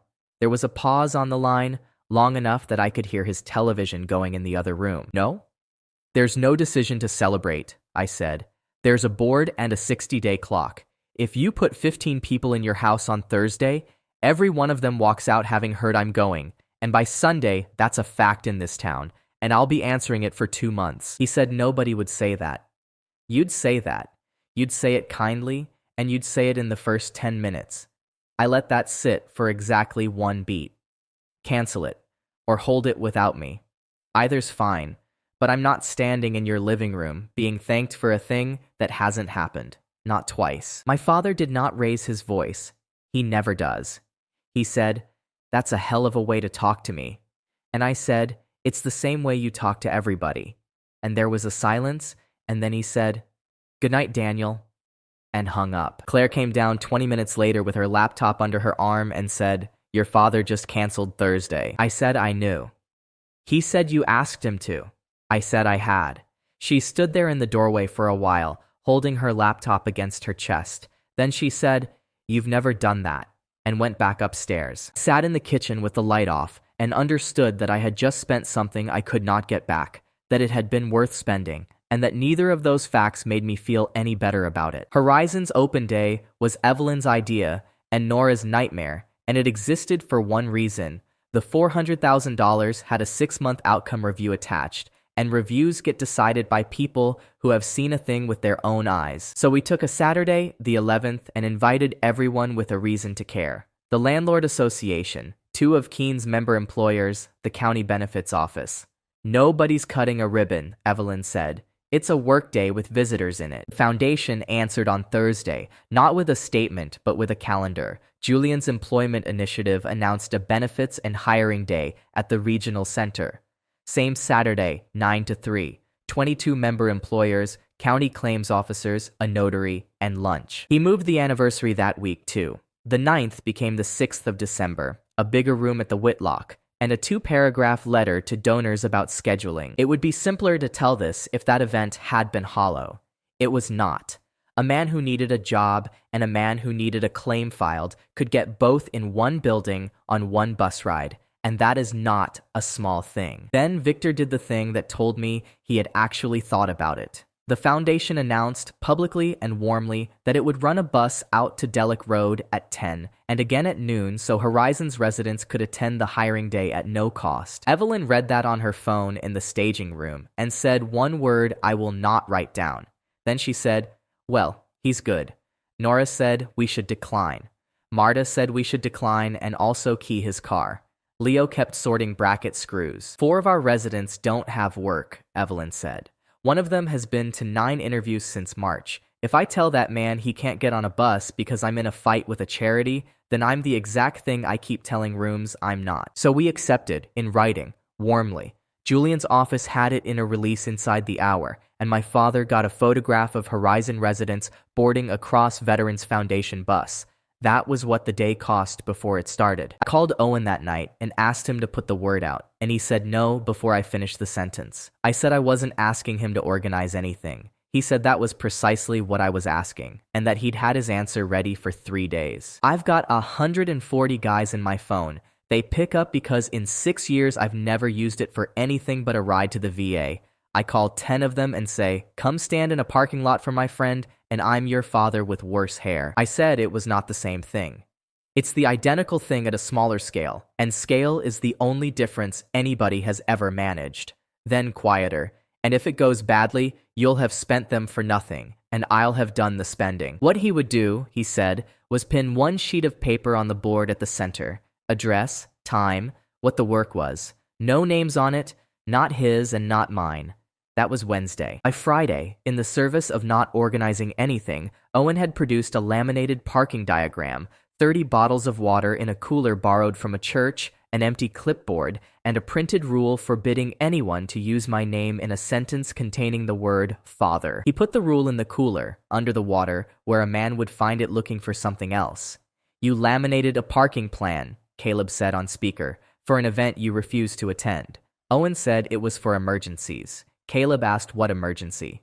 "Cars," Owen said. Saturday came up gray and stayed there. At 7, the site had 9 people on it, which is the number it has every day of the week. At 8:30, it had 26. Ted Prosser got there first, in a blazer full of tools nobody has paid him to use since 2014, and he did not come for me. Leo had called him in March about the lift gate, and Ted had talked him through a hydraulic pump for half an hour. "Kid says there's a slab problem," he said, going past me. "Where's the kid?"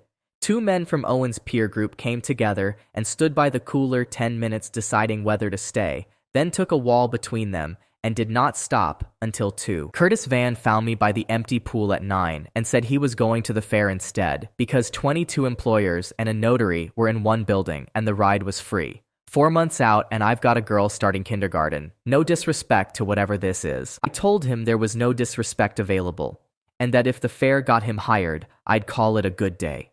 He checked my face to see whether I meant it, decided I did, and got back in his car. Some men needed a job more than a point about my family, and they were right. What happened at the Caravel between 9 and 2 was not dramatic. 11 units got their final walk. The laundry building got a slab patch, because Ted Prosser had a bag of self-leveler in his truck he could not explain. And Leo Martin ran the floor. I did not put him there. Marta did in the most Marta way available by handing him the radio at 10 to 9 and saying, "You know where everything is. I'm on the 2nd floor." Woman from the Landlord Association asked him the hardest part of the build. He said the door. She said which door, expecting something quotable. He explained torsion springs to her for 6 minutes, and she did not interrupt once. Priya Shah came at 10 in civilian clothes and asked me 4 questions, all of them about how Marta's crew had learned the staging order and who had written it down. I asked whether it was for Grant. "It's for my 2 pages, sir," she said. Nora worked the gate all day with a clipboard, because her position is that a working site with visitors on it is a site not working. At 2, she handed me the count, 51 through, and the unit walk 18 minutes early. Claire arrived at 10 past 12 in the good coat, with her reason ready before the car door shut. 90 minutes. Dean's cutting the fair segment tonight, and he wants 1 shot of the family. Your father's there. I'll drive you back myself. I said no. Daniel.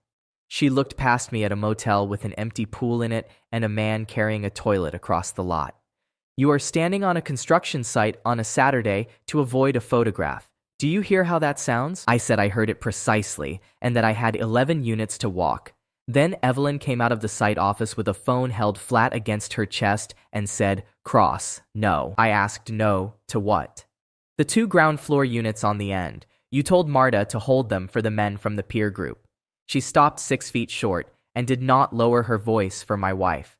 They go to the list. The list is the list, or the list is a favor. I said the list runs 4 weeks, and these were 2 men standing in our own lot.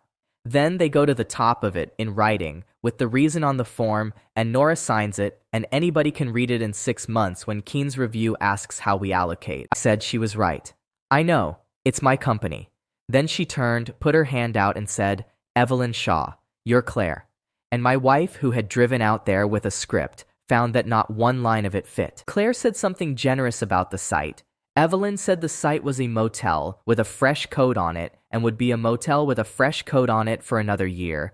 Claire said she'd heard Daniel had been a real help. "He's expensive," Evelyn said. "He cost me $700,000 3 weeks ago and 40 minutes this morning.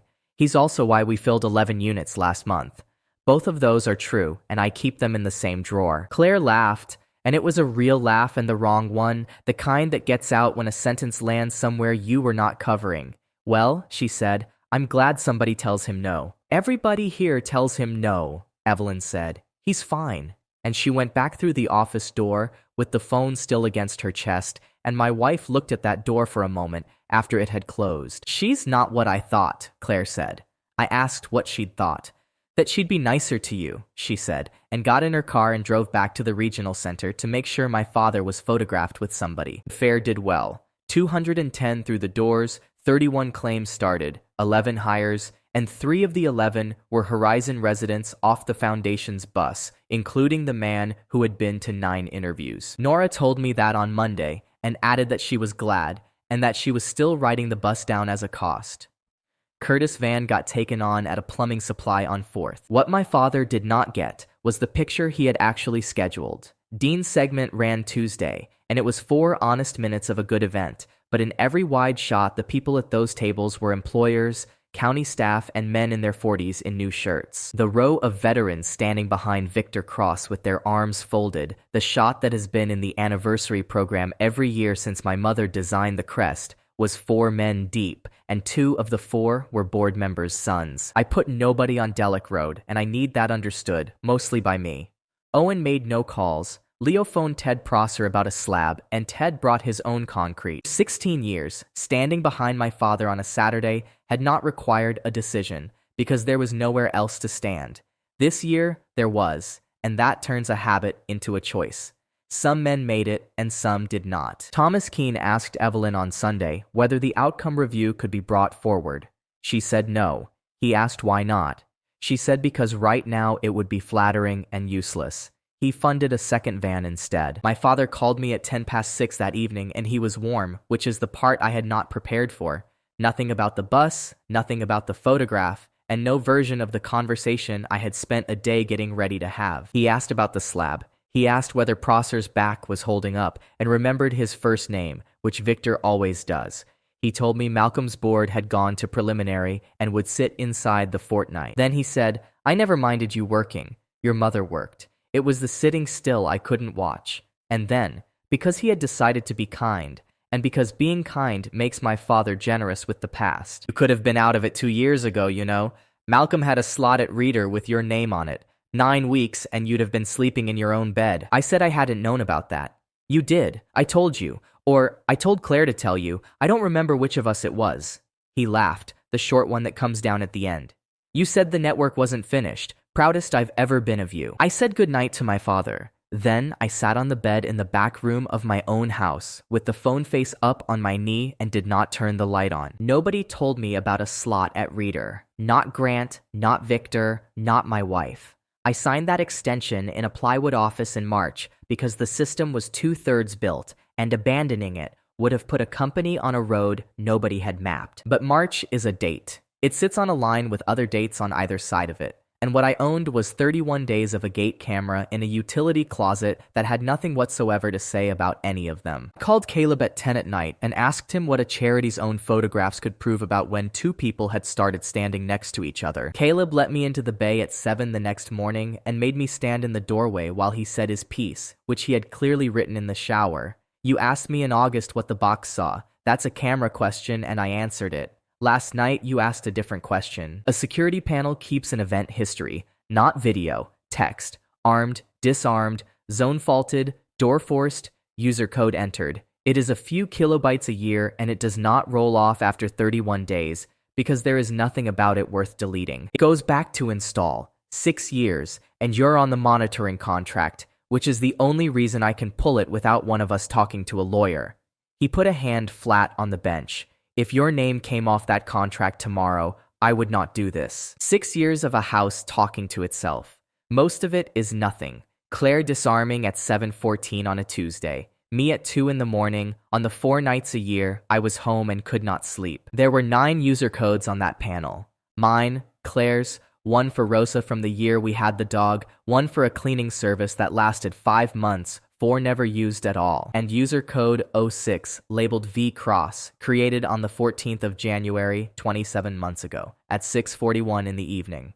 I looked at that line long enough that Caleb went and did something unnecessary to the coffee machine. Before you start, he said, coming back, here's what that is. A code was made. Somebody with the master made it, which is Claire, or it's you. It has been used 412 times since.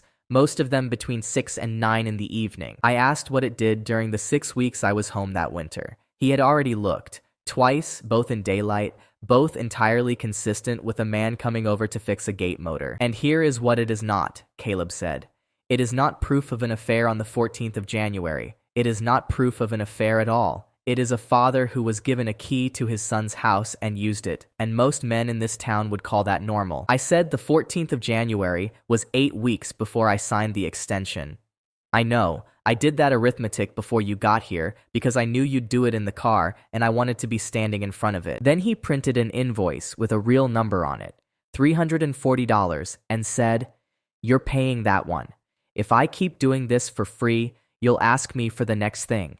And the next thing is one I'd have to refuse." I paid it that afternoon. It is the only invoice from Caleb Moore I have ever settled. The anniversary retrospective was on my dining table that week because the foundation runs its proofs through my house whenever Claire is short of desk. I sat down with it on the Wednesday intending nothing but to be a man reading his wife's work. The spread for the year in question has 14 photographs in it. There is one from a donor evening in February. My father is at a podium, and Claire is 3 feet to his left holding a folder, and the caption under it names her as Communications Director. She had been on contract before that, 9 hours a week, event copy, invoices from her own little company. The directorship started on the 1st of February 26 months ago, and I know that date not from the program, but because she called me about it. I remember that call properly, which is its own kind of injury. Bad line, 4 in the morning where I was, and she was so pleased she kept talking over herself. A title and an office with a window that looked at a parking structure. I remember standing outside a plywood building, telling her it was about time somebody paid her for the work she had been doing for free. I meant all of it. I have never been able to take that afternoon back. 5 weeks after that call, I signed an 8-month extension. The evacuation network was 2/3 built, and nobody else had walked those routes, and I signed it. And it was my hand and my pen and my reason. That night, I asked my wife a question in the kitchen while she went through the proofs with a red pencil. Had anybody ever mentioned a posting at Fort Reader to her? Around that spring, a domestic slot. Claire did not look up for about a second and a half. Then she said, "No," and turned a page. "Reader? God, no. Your father would have told you himself. He'd have thrown a party for it." I said probably and went and washed a cup that did not need washing. 20 minutes later, she came in without the proofs and said, "Why are you asking me about Reader?" I told her the requirement documentation had arrived with my whole file inside it, and that reading your own file is a strange way to spend an evening. "Oh," she said, and stood there. "Is it bad?" "It's thorough," I said, which is a true sentence I chose on purpose, and my wife accepted it and went back to her red pencil, and we both slept badly. I drove to Fort Reader on the Friday to hand back the acknowledgement forms in person, which nobody does, and which is exactly why they let me upstairs. Malcolm Grant had 10 minutes and a sandwich. I asked him whether a domestic placement had ever been available to me 26 months ago. He stopped with the sandwich halfway up. "At Reader, yes. Deputy in the readiness cell. May start." I had it earmarked. I asked what happened to it. "It went to a major named Ellison who is now at Bragg." He put the sandwich down. "I'm going to answer this properly because you asked it in the right building, and I have spent 2 weeks uncomfortable about a different conversation. I discussed it with your father. That is normal. He was the retired officer in your file, and he is the reason I knew your name at all. He said that without a trace of shame, because there is none in it. He told me you would take it as an insult, that you were 4 months from closing out a system nobody else could close, and if I put a desk in front of you mid-job, you'd take the desk, resent me, and do neither thing well." I asked whether he had ever put the question to me. Grant looked at the window. "No, I had 140 billets and 9 weeks. A retired lieutenant general, who is also the officer's father, tells me the officer wants to finish. That is not a red flag. That is a Tuesday." Then he said the part I have carried since. His words were, "You don't offer a man like that a door in the middle of a job."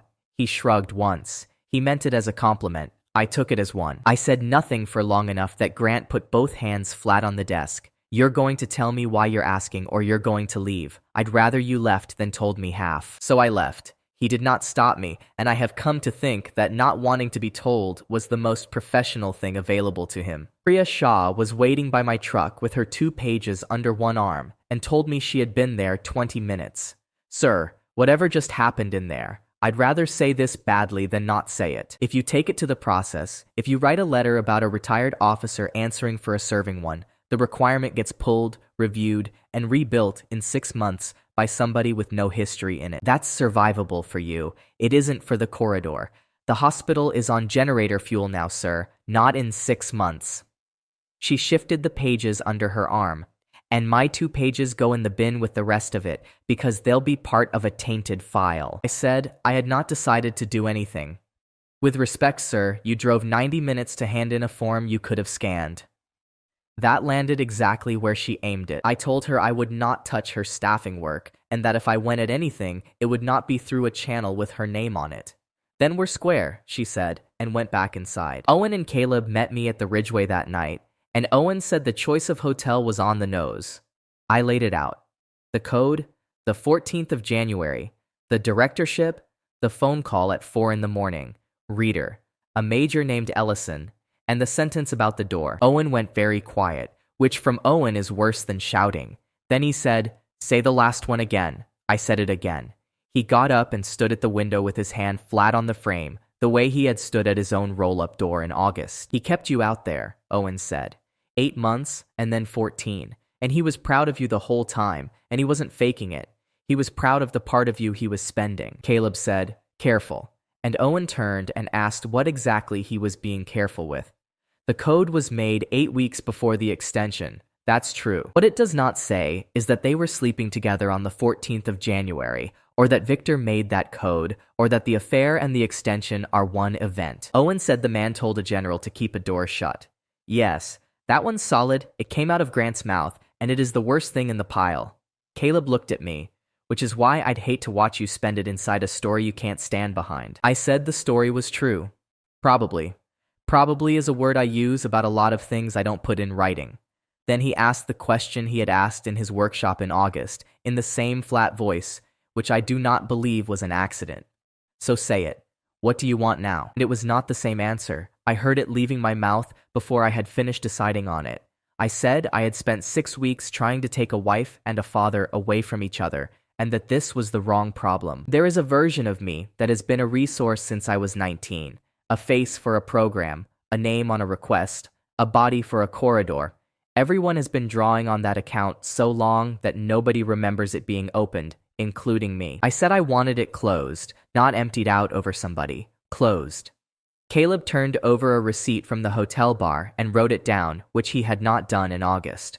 Owen said, "That's a mission statement, and it doesn't tell me what we do on Monday." What I did instead was drive to my father's house at 10 that night. I am putting it here because it is the part of that month I am least proud of, and leaving it out would make me sound better than I was. I parked across from the gate with the engine off. The light was on in the study. His car sat in the turnaround where it has sat every night for 30 years.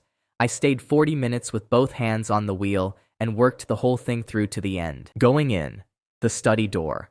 What I would say, what he would say, and exactly where in that room I would be standing when he began to cry. And at the end of the 40 minutes, I could see precisely what it bought me. A bad hour, an apology I did not want, and a man who would know by breakfast how much I knew and what it was worth. So I drove home and told Owen the next day, because I have never been able to carry that kind of thing by myself. 6 weeks ago, I'd have driven you, he said, and rubbed his knee, which is what he does while he chooses. Don't go back there at night, not for the plan, because you'll turn into a man who sits outside houses, and I've seen that one, and it doesn't stop. On the Monday, Evelyn called before 8 and asked me to be at Delic Road by 9.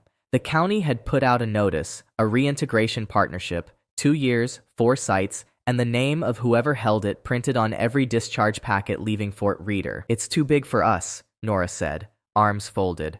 And if we don't go for it, we're a motel with a good story, and in 18 months, they'll be sending our own residents somewhere else. The foundation would bid.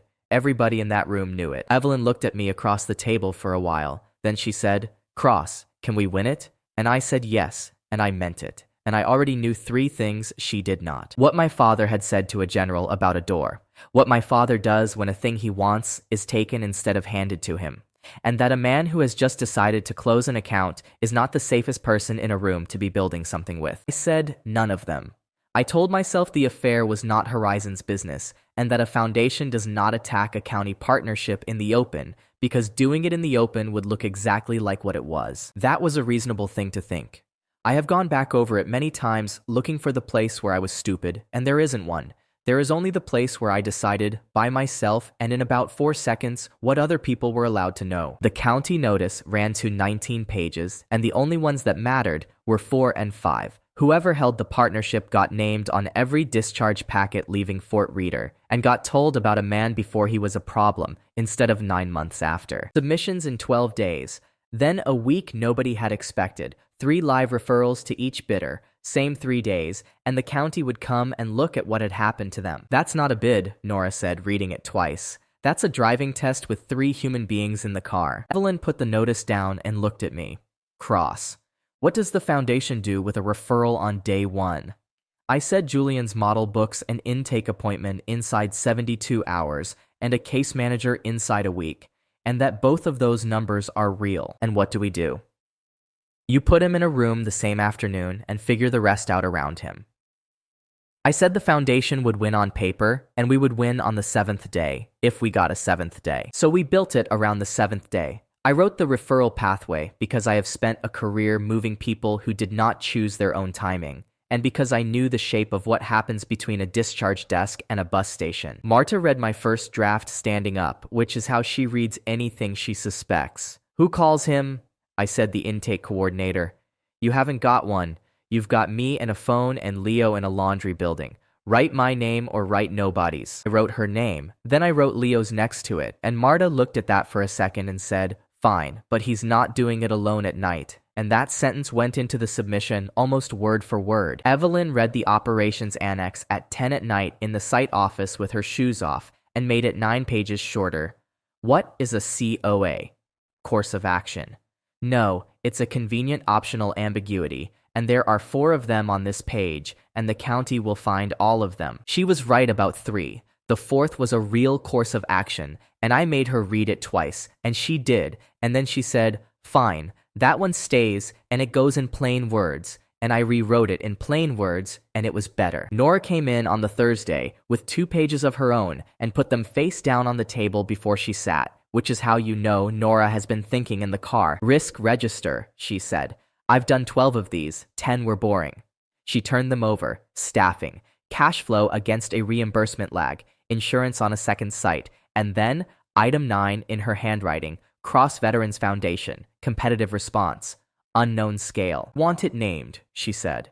Not because I'm dramatic, because if it's on the page, then when it happens, we've already agreed whose problem it is. Evelyn asked me straight out what the foundation would do if we took this away from them. Here is what I gave her, and I have had a long time to look at it since. I said the reassignment was live, a real requirement, a real board, a preliminary determination sitting somewhere, and a full one inside 60 days. I said my father had put my name in front of the man who runs it, and that he wanted me on a plane, and that he wanted it badly enough to spend relationships on it. Then I said the thing that was true, and was not the whole truth. I said Victor would not come at Horizon directly, because a foundation that attacks a county partnership over veteran housing has to explain why, and the only honest answer is my surname. He'll compete, I said. He'll compete hard and he'll get Julian to do it. But he won't put his own hand through the window, because the window's got his reflection in it. Nora asked what I based that on. I said 34 years. She wrote that down too, and I remember watching her write it and feeling nothing at all, except a small, clean satisfaction at having said something accurate. Evelyn took about a minute. Then she said, Nora, put it at moderate. Marta, we're not putting a second site in the bid. We're putting the same site with more of it working. And to me, if your clock moves, I hear it that hour. That hasn't changed. I said it hadn't.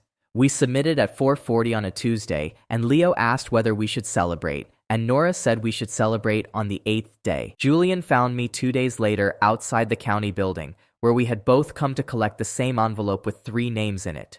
He was carrying a coffee for someone else. They gave you Boone Whitaker and a kid called Okonjo, he said. We got the same 3. That's deliberate. They want the comparison clean. I said I assume so. It's a good idea, and I hate it. Then he stayed put after the conversation was over. Your father asked me for something last week, he said, and I haven't done it, and I'm not going to describe it to you on a sidewalk. I asked why he was telling me anything at all. Julian looked at his own shoes. Because I've watched him ask people for things for 4 years, and I've never been the person he asked. Then he said, good luck with Okonjo. He's the difficult one, and went inside. Okonjo was not the difficult one. Boone was the difficult one. Boone was 46, out of the guard, and had a caseworker in another county who had already promised him something we could not give him. Day 1. Whitaker was in a ground floor unit by 4 in the afternoon because the staging room had a package with his name written on the shrink wrap by 2. Okonjo took a bed and asked whether he could work. Boone would not come inside. He stood out by the empty pool for an hour and 20 minutes and told Marta 3 separate times that he was fine where he was, and Marta let him, and did not once tell him he was not fine. I made my mistake at 7 that evening, and it was a small one, and I still think about it. I told Marta I would call the other county in the morning and get his file untangled. We'll call them and they'll take 4 days, Marta said. Leo's got a cousin in that office. She was already dialing. Also, Boone doesn't want his file untangled. He wants somebody to ask him about his truck. The truck was a Ford with a bad injector, and it was the reason he had not driven to his own intake appointment in March. Leo had it running on the Wednesday, and Boone slept in Unit 9 that night, and I had almost nothing to do with any of it. On day 5, the county assessor came with a clipboard and a woman from the state and stayed 6 hours. Nobody performed anything. Whitaker was at a job interview Marta had arranged with a landscaper who owed her a favor. On day 7, all 3 men were housed, 2 were working, and Okonjo had asked for a copy of the tenancy agreement to read, which Nora said was the single best thing that happened all week. The foundation housed 1 of 3 inside 7 days, placed 2 of 3 in jobs, and did all of it correctly. Julian's file was better than ours. His numbers were better than ours. He lost anyway, and it took the panel 4 hours. Inez Carr from County Veterans Services told us why, standing in our own lot, because she is the kind of woman who delivers a decision to the people's faces. The foundation gave us a process. You gave us 3 men with keys. Then she said the conditions, because there are always conditions. Provisional. 12 months, not 24.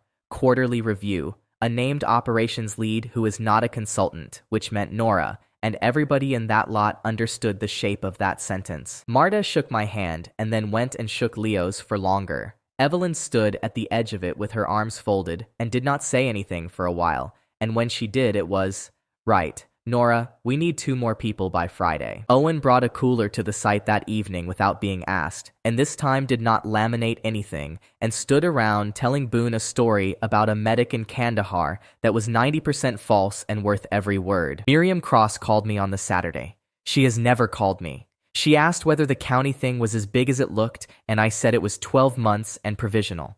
"That's a yes," she said, and hung up. My father did not call. That is what I noticed at the time, and it is what I misread.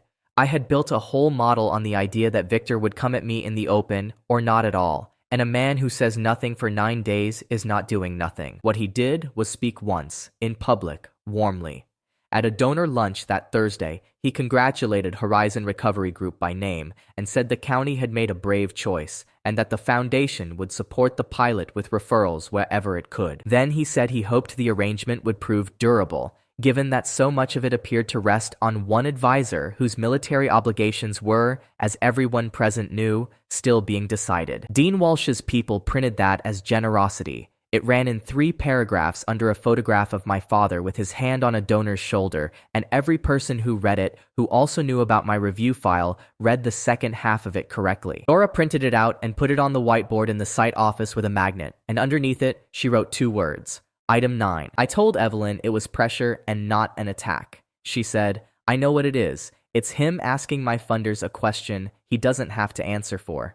She was not angry with me. That is the part that has stayed. I got home at 9 and Claire was on the porch with a glass of wine and her coat still on, which meant she had been sitting there a while. She congratulated me, and she meant it, and that is a complicated thing to receive from a person you are performing a marriage with. Then she asked whether the county money changed the military question, and I said no, and she said, "No, I didn't think so," and drank her wine. "Miriam called me," she said.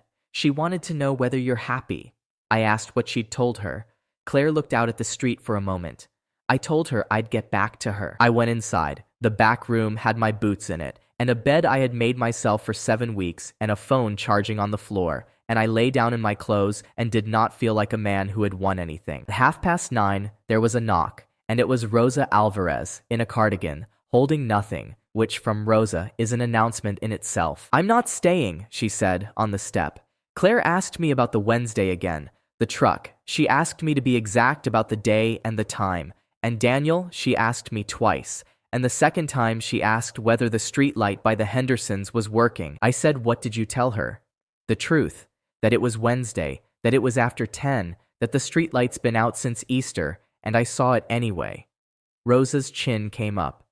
"I don't change a thing I saw because somebody asks me twice." She looked at me then, properly. The way she looked at me on the day I came home with a foil tray in her hands. Is there something I should be sorry about telling her? I told her no. I told her Rosa Alvarez had never once in 6 years said a thing about me that wasn't true, and that I would not want her to start. She went home.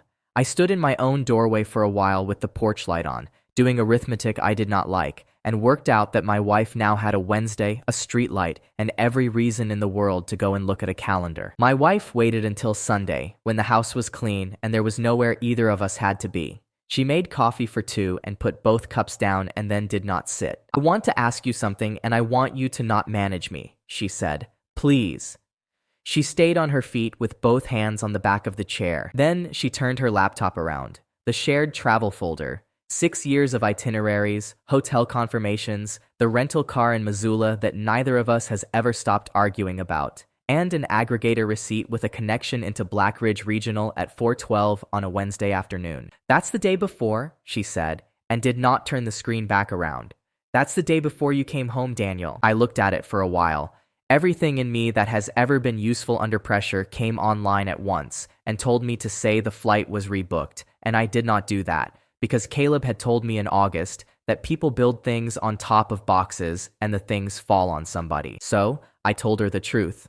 I said I had landed on Wednesday. I said I had come into town at about 5, and that I had got a room at the Ridgeway and paid cash for it, and that I had sat on the bed in my boots until 3 in the morning. Claire's face did something I have not seen on it since an airport 6 years ago. She sat down without looking for the chair first. Why? She said. I said that after 14 months, I had built the sound of coming home about 900 different ways in my head, and that when it came to it, I could not walk into a banner.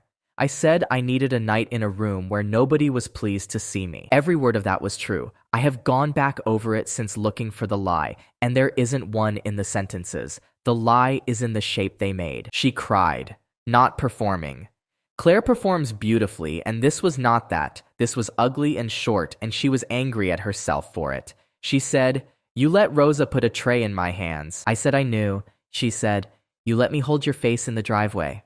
I said I knew that too, and did not offer her anything to lay on top of it. And then, because she is who she is, and because a communications director's mind never fully goes offline, she got very quiet and asked, "Did you drive past the house?" I said no.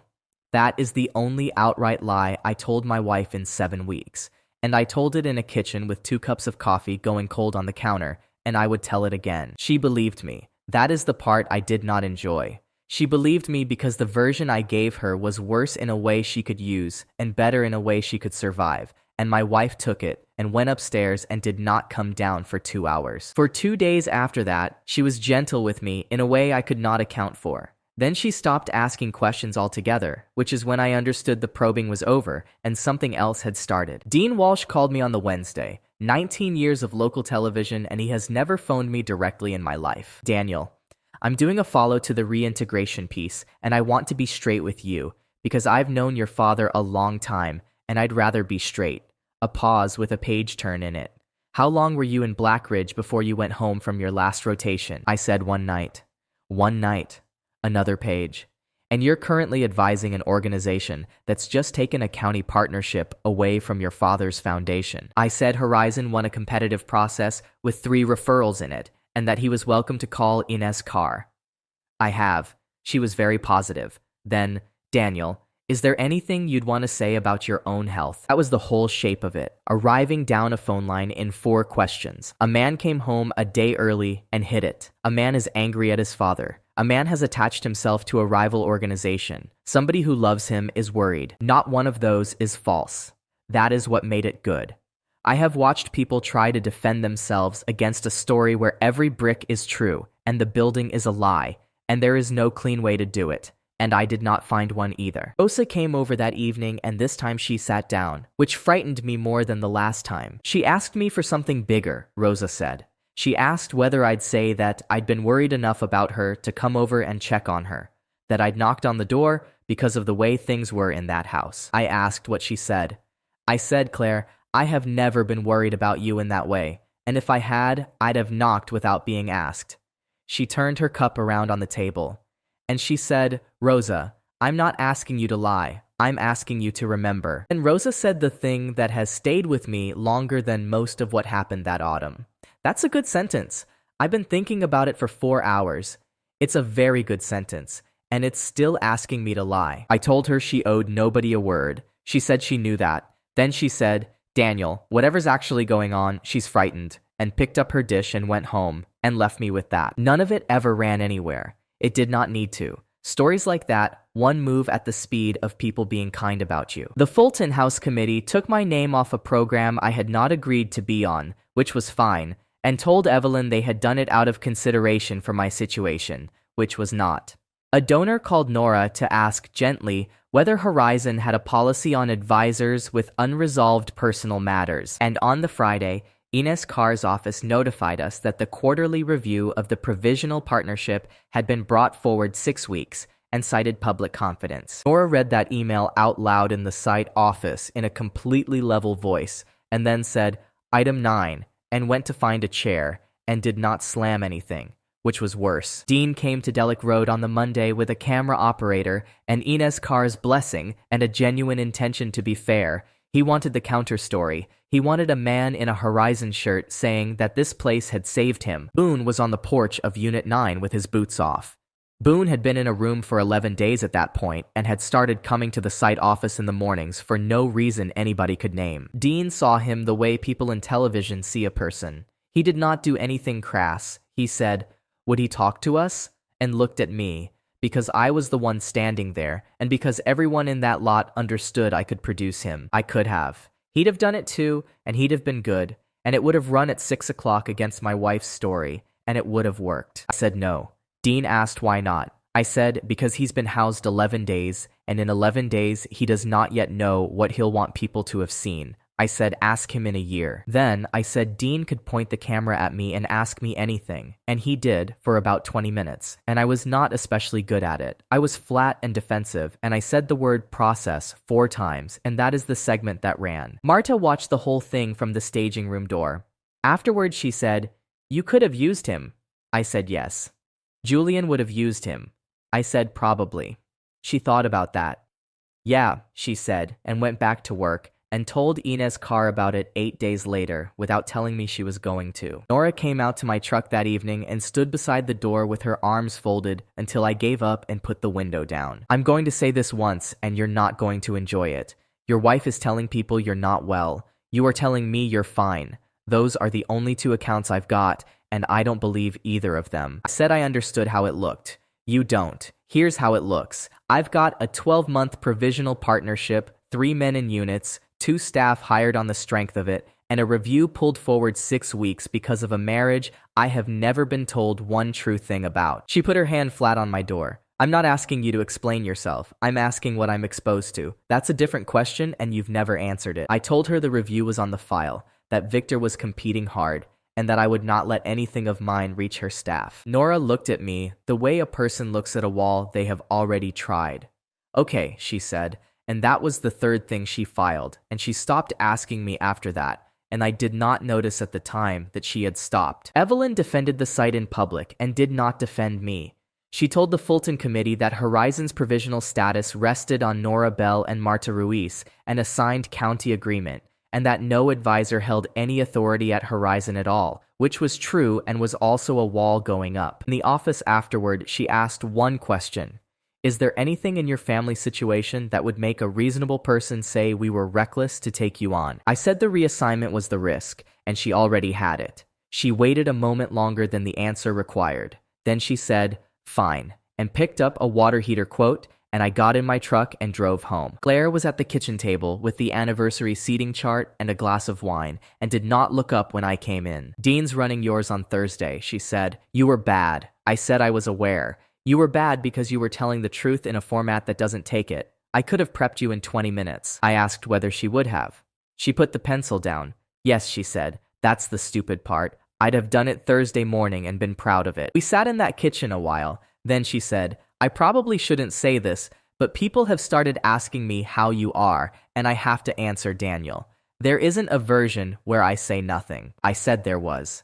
She looked at me and did not argue. And something went across her face that I had last seen on the day she found out I hated the hot sauce, and I understood that my wife was afraid, and that I got less out of that than I had spent 7 weeks expecting to. My father called at 10:30 the next morning. There was no warmth in it, no story about a colonel, and no question about the slab at Delic Road. Malcolm's people had you arriving on the Thursday, he said. Were you in town before that? No preamble. He has never in my life asked me a question that short. I said I was.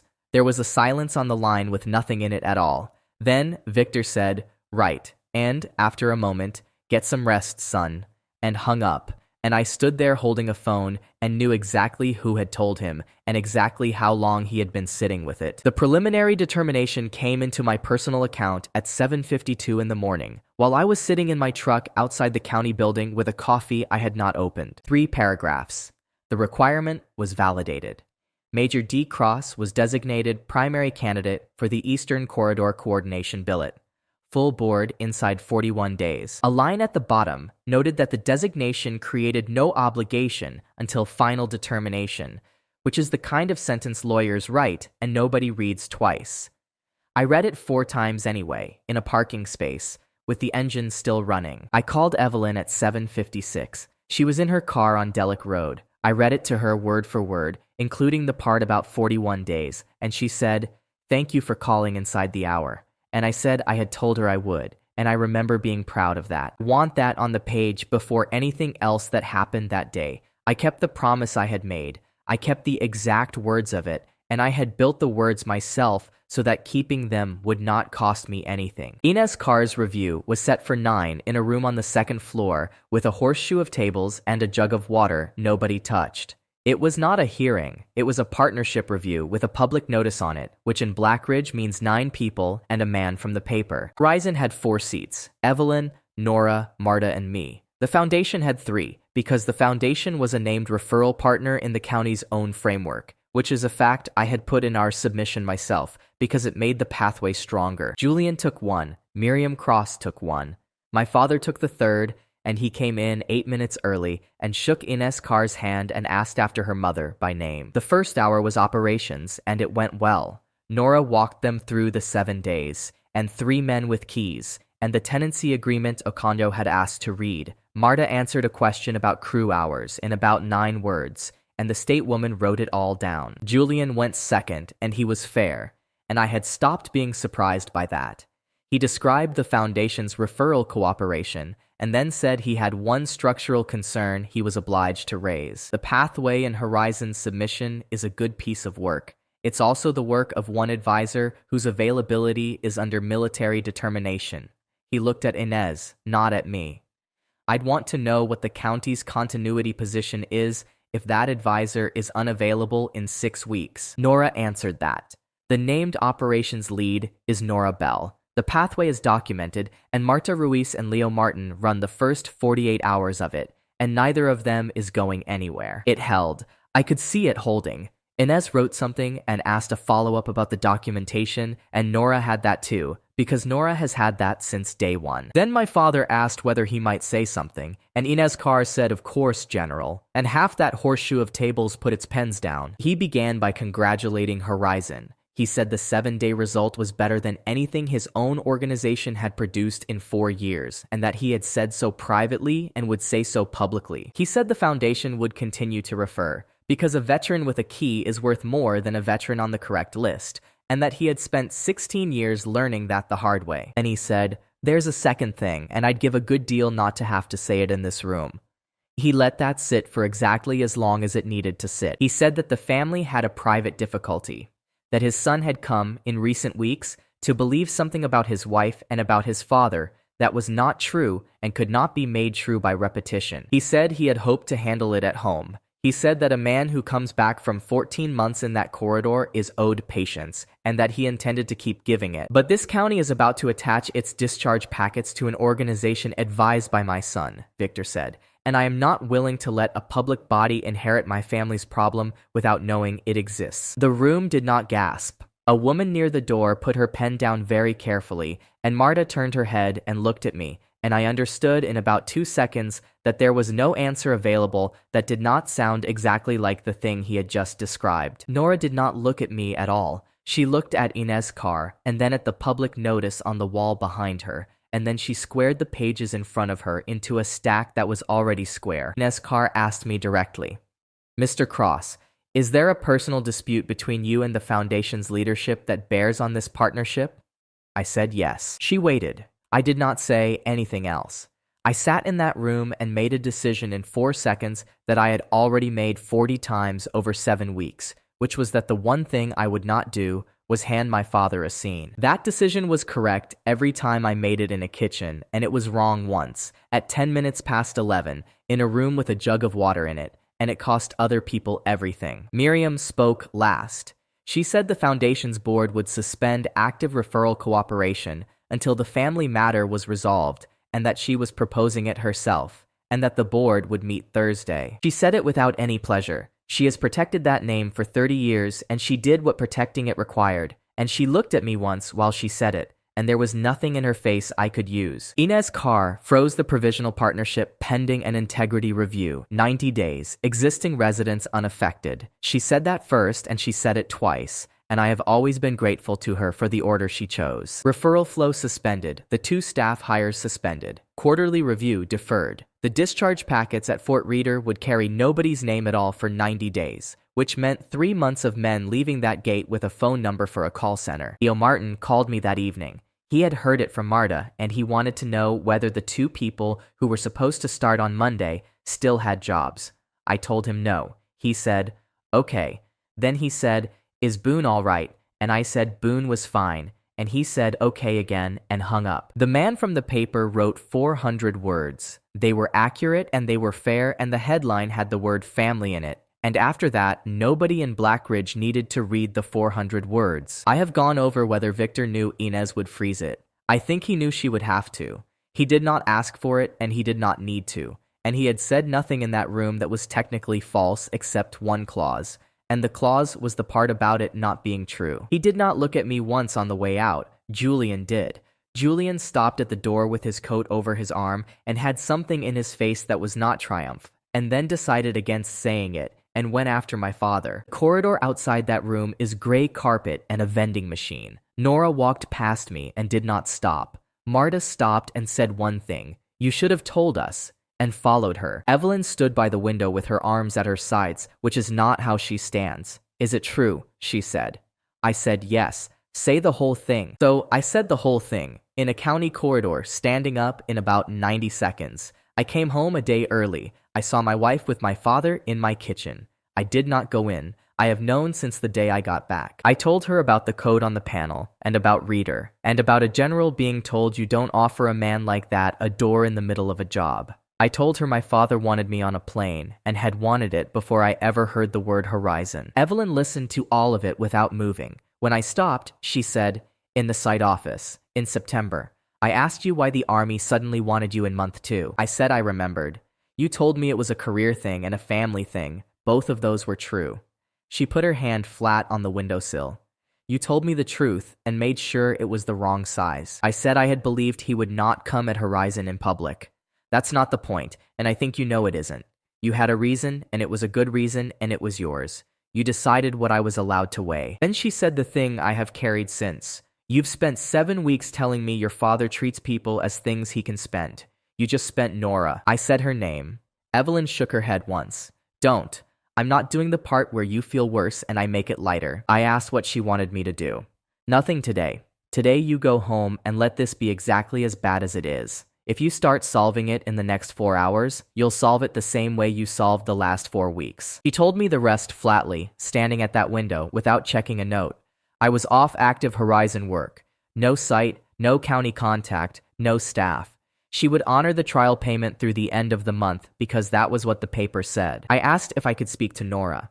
"No, if she wants to speak to you, she has your number. She's had it since September and she's never used it, and that should tell you something." I said I would fix it. "You'll want to be careful with that sentence," Evelyn said. "It's the same one you've been using on yourself since I met you." Then she went to find her operations director, because 2 people had job offers that had to be withdrawn before lunchtime, and one of them had already given notice. I sat in my truck in that lot for a long time. Boone was housed, Whitaker was working, Okonjo had his tenancy agreement. Those 3 were fine, and I kept saying it to myself, and it did not do what I wanted it to do. Owen called at 1. I let it ring out. He called again at 10 past, and I let that one go too. And then he stopped calling, which frightened me more. Claire was home when I got there, at 4 in the afternoon, sitting on the stairs in the hall with her shoes still on. She said, "I didn't know he was going to do that." I said nothing. "Daniel, I did not know he was going to say that in front of the county." I asked her what she thought was going to happen when she gave Dean Walsh a story about a man who came home a day early. She started to answer and then stopped and sat on those stairs with her hands between her knees. "I thought it would stay in this town," she said. "I thought it would stay about you." That is the most honest sentence my wife said to me in 7 weeks. She heard it land as she said it and she did not take it back, and neither of us moved for a while. I went into the back room and sat on the bed and got out a sheet of paper, because I have never once been able to think without one. At the top I wrote the 4 names: Owen, Caleb, Evelyn, Priya. Under Priya's I wrote Nora and crossed it out and wrote it again. Then I sat there for about an hour. And what I finally understood is that there was nothing to write in the second column. I did not have a plan to bring them. I had a thing I should have told each of them weeks ago, and the only question left was whether any of them would still be in the room after I did. Owen did not call me again, so on the Wednesday, I drove to the Veteran Center and waited in his parking lot for 2 hours until he came out at 5 carrying his coat. He looked at me and said, "You let it ring twice." I said I had. "Right." He put his bag in the back seat and did not get in. Say something worth me standing here. So I said the thing I had come to say, which was not about my father. I said that when Evelyn asked me in September why the army suddenly wanted me, I had given her an answer that was true and the wrong size. That I had let Horizon walk into a county bid without knowing what it was standing next to, and that neither he nor Caleb had known it either, because I had not told them I was doing it. Owen took all of it standing there, with his hand on his car door. Then he said, "That's the first thing you've said to me since August that you didn't already have an answer ready for." I said I was sorry. He said, "Don't do that yet," and got in and drove off. And I stood there and understood that I had at least got the order right. He came to Caleb's Bay the next morning at 8, which I had not asked for and had no right to expect. Caleb had a piece of paper on the bench, printed, 3-hole punched, because Caleb has never in his life had a feeling without also having a document. More integrated security, he read out. Scope of participation. 1. I will pull records from systems on which the client's name legally appears. 2. I will state what a record proves and what it does not, and my statement is final and not a negotiating position. Owen said this was the most Caleb thing he had ever witnessed. Caleb kept reading. 3. I will not be present for any conversation involving Victor Cross. 4. I will not hold, copy, or store anything for the purpose of embarrassing a person. 5. If I say a thing is a legal boundary, that is the end of the discussion, and the client does not get a second attempt in a different room. He turned the page. 6. The client tells me what he is going to do with a thing before I hand it to him, and if he changes his mind, he comes back and says so. I asked what 7 was. 7 is that I bill you and you pay it. He put a pen on top of the page. I'm not joking about any of these, and I've stopped pretending I am. I signed it. He filed it in an actual filing cabinet, in an actual folder, and then made a beverage he did not editorialize about. And it was the first hour in 9 days that I had not felt like something being carried. Owen's terms were shorter and worse. You don't get names from me. Ever again. If you want a man in a room, you ask him yourself, in front of me, and you tell him what it might cost him, and he gets to say no to your face. I said that was slower. Yeah, Owen said, and did not soften it at all. It is. That's the price of it, and I'm not going to be sorry about the price. Then he said the part I think he had been building since the county building. And when you tell me a plan, I'm going to ask you who's carrying it. Every time. Marta asked you that on your first day out there, and you've never beaten her to it. Priya Shah called me on the Thursday and asked whether I would meet her at a diner on Route 9 that is exactly halfway between Blackridge and Fort Reader, which told me she had thought about where the meeting should look like it happened. She had brought her 2 pages with her. They had become 9 pages, and Grant had read them and come back and asked for more. I'm not here about your family, sir. I want to say that once. She put the pages on the table. I'm here because I wrote something and it isn't finished, and the reason it isn't finished is you. Her proposal was not that the corridor did not need me. It was that a route which can only be held by one officer is a route with a single point of failure standing on it. The fix was a 3-person cell with a written method, a joint rehearsal, and a civilian agency partner in the room from the beginning, instead of being coordinated from a distance. The board's argument is that the method is in your head and can't be moved. Nobody has ever tested that, because nobody has ever asked you to write it down. I asked how long she thought it would take. That is not my problem, sir. It's yours. Mine is that I've got 4 weeks, and a colonel who thinks a rota is a computer error. I asked her what happened if I wrote it and the board took it and still sent me. Then you go and the corridor gets a cell instead of a man, and I will have done my job. She put her fork down. I'd rather you knew that before you started. I said that was fair. It was the cleanest deal anybody offered me that month, and it came from a sergeant in a diner who had no reason to hand me anything. Evelyn agreed to give me 15 minutes on the Friday in the Horizon office, with the door left standing open the entire time. She did not sit down and did not offer me a chair, and I did not take one. I told her about Priya's 9 pages and about the cell and about what I intended to write. Why are you telling me? I said, because it was the timeline, and she had said she wanted the timeline the same hour, and I did not know whether that offer had survived Tuesday. Evelyn looked at me for a while. It survived, she said. Barely, and it does not come with anything else attached to it. Then she said, here's where you actually are. You don't work here. If you want to help this place, you go to Nora and Nora decides. And if Nora says no, it's a no, and you don't come and find me about it. I said Nora would not take my call. Probably not this month. She picked up a folder. That's the consequence, Cross. not a punishment. She stopped asking you questions 3 weeks ago, and you didn't notice.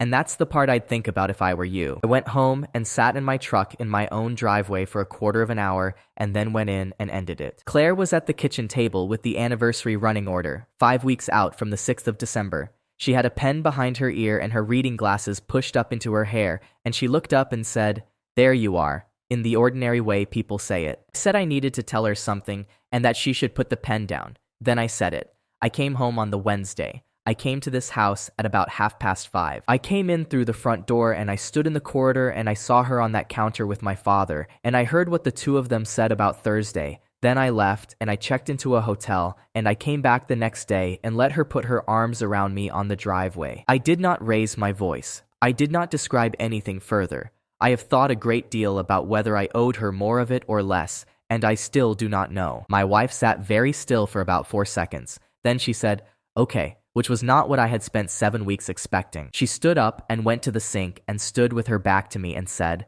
"The gate app." I said, "Caleb had built the system and I was on the contract." "The chime."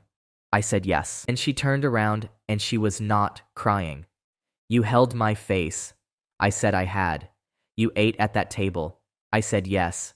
"You let me buy the hot sauce." I said the hot sauce was 5 years old and had nothing to do with it. And she said, "It has everything to do with it." And that is the truest thing either of us said in that kitchen. She asked what I was going to do. I said I was filing for separation on Monday, that I was leaving the house that night, and that I was not going to tell her what else I might or might not do, because I did not know, and because she would be entitled to plan around whatever I said. "You're not going to give me anything." I said no. Not one thing I can plan around. Not one thing I can take to anybody. I said that was correct, and that it was not cruelty, and that I understood she would experience it as cruelty, and that I was not going to argue with her about which it was. Claire laughed then.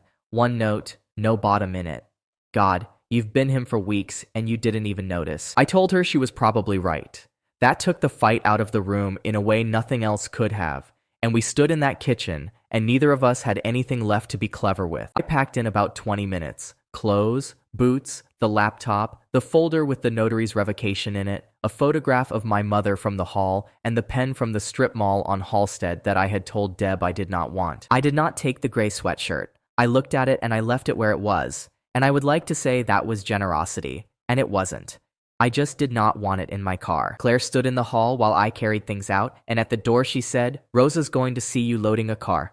I said Rosa would. "That's not a threat, Daniel. I'm telling you that in about an hour, I'll have to say something to somebody, and I don't know what it is yet." I took a studio apartment above the strip mall on Halsted, month to month, over the place where a woman named Deb notarizes documents between selling money orders and shipping packages. $11 had started this in that building, and I did not notice the symmetry until the deposit was already paid. There was a window that looked at a laundromat and a radiator that came on at 4 in the morning like it had somewhere to be. My phone rang at 10:30, and it was Claire. She did not ask me to come back. She asked one question. "Are you going to say it publicly?" I told her the truth, which was that I did not know yet. There was a long silence on that line, and then my wife said, "Then I need to know where I stand with somebody," and hung up before I had worked out that she had not been talking about me. 2 weeks into a 90-day freeze, this is what it looks like from the outside. Nothing. No sirens, no notices in windows. A referral pathway that used to have a name on it now has a phone number, and the phone number is answered in another county by people doing their best. Denise Hobart had given 4 weeks' notice at a call center out in Fairhill to take Horizon's intake job. She had 11 days of that notice left when the county froze the partnership, and by then, her old chair had been filled. Marta sent me that in a text with nothing else in it, and I read it about 9 times. Inez Carr convened a working session in the small hall at the regional center on the Tuesday, not a hearing. Her words were that 11 men would leave Fort Reader before Christmas, and she was not prepared to spend 90 days waiting to find out what happened to them. I was there because I was the named individual, and the county's own procedure says the named individual is available.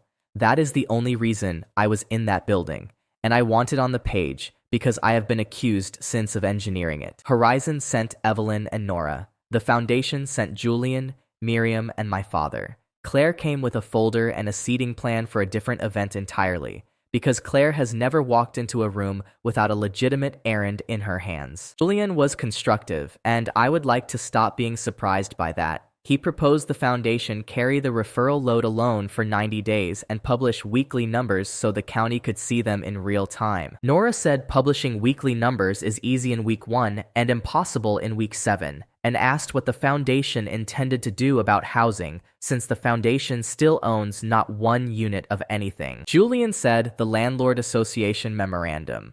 Nora asked how many of the 310 units had actually been let to a veteran since it was signed. Julian said 9. He said it straight out and did not decorate it. Miriam said the board's suspension of cooperation was about clarity and not about Horizon's competence, and that she would like that minuted, and Inez Carr minuted it. My father spoke for 4 minutes, and it was the best work I have watched him do. He offered the foundation's transport, its claims officers, and its warehouse for the duration, at no cost, to any organization the county chose, including Horizon. He said, "Nobody in this room made this situation, and I include my son in that." And a dozen people heard a decorated man decline to punish somebody, and it was generous, and it cost him nothing, and it left the freeze exactly where it was. Evelyn accepted the warehouse in 8 words and asked when the trucks were available. Inez Carr wrote it down. That was the meeting. Afterward, there was coffee at a folding table, because in this town there is always coffee at a folding table, and the folding table is where the meeting that matters actually happens. Claire went to my father with her folder open. She was not conspiratorial about it. She stood there in front of Miriam and a woman from the county and said brightly, "While I've got you, the 6th, am I introducing the founders section, or has that moved?" It is a completely ordinary sentence. Communications directors ask it 40 times a week. I have been in rooms with those 2 people my entire adult life, and I knew exactly what my wife had just done. Victor said, "It's a quiet year, Claire." He said it kindly, with his hand on the table. Board names on the podium and nothing else. Given the season, I think the less personality the better. Then he said, "Julian's giving the program remarks. He's earned an audience." And he turned to Miriam and asked about a caterer. Claire's face did nothing. She wrote something in her folder and said, "Perfect, that's cleaner anyway." And she was entirely convincing, and her pen did not move on the page while she said it. She had asked in code because it was the only way she could ask, and she had been refused in code in front of a county employee and a caterer question by a man who did not consider it a refusal at all. In the loading area behind the hall, where the vans go, Evelyn was on the phone about a water heater. I was 20 feet away at my truck. Claire came out the fire door and waited until the call ended, which took a while, and Evelyn let it take a while. I heard most of it, and I have never pretended otherwise. Claire started with, "I imagine you think I'm a monster." "I don't have an opinion about your marriage," Evelyn said. "I've got 2 people who gave notice at other jobs on the strength of a partnership that is now frozen. One of them is called Denise, and she is 49. Claire said that she had never intended anything to reach Horizon's staff. Evelyn said that intention was interesting and that Denise had a lease. Then Claire tried the other thing. She said carefully that Evelyn should understand what the Cross family was actually like, and that if it would help, there were things she could say. "Say them to him," Evelyn said, "or to a lawyer, or to whoever you like. Don't bring them to me as a currency, because I'm not going to take a piece of your marriage in exchange for going quiet about 2 jobs." There was a silence I could hear from 20 feet away. Then Claire said, "You're the only person in this whole thing who's been rude to me." And Evelyn said, "I've been accurate to you. You've had 6 people be kind to you this month, and it hasn't helped you at all." Claire went back through the fire door. Evelyn stood there a moment, then walked over to my truck and said, "You heard that?" I said I had. "Good, because I wasn't going to repeat it." She got her keys out. "She's not stupid, Cross. She came out here to find out whether I'd trade. That's a person taking inventory of who she's actually got." Owen picked me up that evening because my truck was in the shop, and on the way he said, apropos of nothing, "So you and the boss." I told him there was no me and the boss. "You were standing by a van talking for 6 minutes. I said we were discussing a water heater and 2 withdrawn job offers." "Right." He indicated left. "It's just, I've been telling people it was a date, and I'd like to know how much of an idiot I currently am." I said fully. "Yeah," he said. "That's what Caleb said." Then he said, seriously, in a different voice, "She'd have to be an idiot herself, wouldn't she? You're a married man with a board file and a father." I said yes. "Right," Owen said. Just checking you knew. And put the radio on. Nora called me on the Thursday. First time since September. She said 4 words before anything else. This isn't forgiveness, Cross. Then she said Marta had an idea, and that Marta had made her call me because Marta was busy, and because Nora had lost an argument about who owed whom a phone call. The idea was the laundry building. Saturdays, 9 to 2. Tools, benches, the compressor, whatever Ted Prosser brought. No intake, no forms. Nobody's name written down anywhere. Not a referral, not a program, not a county activity, and therefore not a breach of a freeze that governs referrals. Anybody can walk in, Nora said. We are not tracking outcomes. We are not photographing it. If a man wants his alternator done, his alternator gets done. I said it was a good idea. It's Marta's idea, and here are your terms, and they're mine, not Evelyn's. She read them like a list, because they were a list. I could come, I could carry, sweep, hold a light, and buy parts with my own money. I could not speak to Inez Carr, the county, a reporter, or a donor about it. My name would not appear on anything, including a sign-in sheet, because there would not be a sign-in sheet. And, if your military timeline moves, I hear it the day it moves. Not Evelyn, me. I'm the named operations lead, and I am done finding things out in rooms. Said yes to all of it. She said, right, and hung up, and I sat on the edge of a bed in a studio apartment above a notary's office, and felt something loosen slightly in my chest for the first time in 9 days. Claire came to Halstead on the Friday. She had my mail in a rubber band, and she did not come in past the doorway. She looked at the room, the radiator, the window with the laundromat in it, the folding table, my mother's photograph propped against the lamp because I had not put a nail in a wall I was renting. This is grim, she said. I agreed. She stood there a second longer. He gave the program remarks to Julian. I did not say anything, and she did not want me to. She put the mail on the counter and said, I don't know why I said that to you, and went down the stairs, and I heard her car for a while. Saturday, the laundry building had 19 people in it by 10 in the morning, and nobody had advertised anything. Ted Prosser brought a bench grinder. Boone brought his truck, and then spent 4 hours under somebody else's. 2 men I did not know came from the peer group and did not talk to anybody for the first hour, which is normal, and which Owen had told everyone to leave alone. And Leo Martin taught 3 people to bleed a hydraulic line. That is what I actually watched all morning, standing by a doorway with a bag of parts I had paid for and no job to do. He did it in a specific way. He did it once slowly, then made each of them do it while he stood back with his hands behind him. And then he made the second man teach the third one while he corrected only the parts that mattered. At some point in the second hour, Marta came past me and said, without stopping, he's better at that than he is at doing it, and kept walking. I stood in that doorway with sawdust in the light and worked out that I had been thinking about Priya's 9 pages entirely wrong. The problem was never whether the method could be written down. The problem was that nobody had ever been made to do it twice, while somebody who knew stood back with his hands behind him and corrected only the parts that mattered. I called Priya from the parking lot at 2:10. She picked up on the second ring and said, "Sir," in the tone of a person who had been waiting 9 days for somebody to have an idea. It took 11 days to write down a thing I had been told my whole career could not be written down, and the humiliating part is that it came to 9 pages and a laminated card. Most of it was boring. Who owns the load? Who signs at the receiving end? And what happens when that person is not there? How you find out a clinic runs on a 9-day cycle before you send a truck at it on a 7-day one. The only original thing in it was a sheet Priya made me call the absence check because she refused to let me call it anything with the word situational in it. It is 4 questions. Who is expected at the far end? Who else has to be there for that person to sign? What happens to the load if neither is? And who told you they would be there? When and how do they know? That is the whole trick. There isn't a second one. I have spent 14 years being praised for counting people who were not in a room, and it fits on a card you can keep in a pocket with a pen. Priya's cell was 3. Herself, a Captain Nadia Vell out of the readiness section, and a sergeant first class named Terrence Dawes who had run distribution in 2 places worse than the corridor and who said almost nothing for the first 2 days. Vell did not want me there. She said so on day 1, standing up in front of Priya. "Sir, with respect, if the answer is that you teach us to be you, then in 11 months, we're back here with 3 of me." I said that was the correct objection, and that it was also mine. Then I gave her the card and shut up for 4 hours, which is the most useful thing I did that week. Dawes did not speak until the third afternoon. Then he took the card, read it twice, and said, "This is a checklist." I said it was. "Sir, half the officers I've worked for would rather die than carry a checklist, because a checklist means anybody can do it."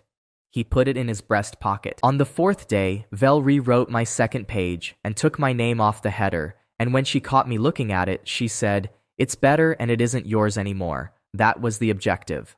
I said it was, and went and got coffee for 4 people, which took me a shameful number of years to learn. I called Nora the morning the evaluation was scheduled, before I called anybody else, and gave her the dates and what a positive result would and would not change. She said, "Thank you." Then she said, "That took you 10 weeks, and hung up, and I stood there and took it. 2 days later, a text arrived from a number I had not saved.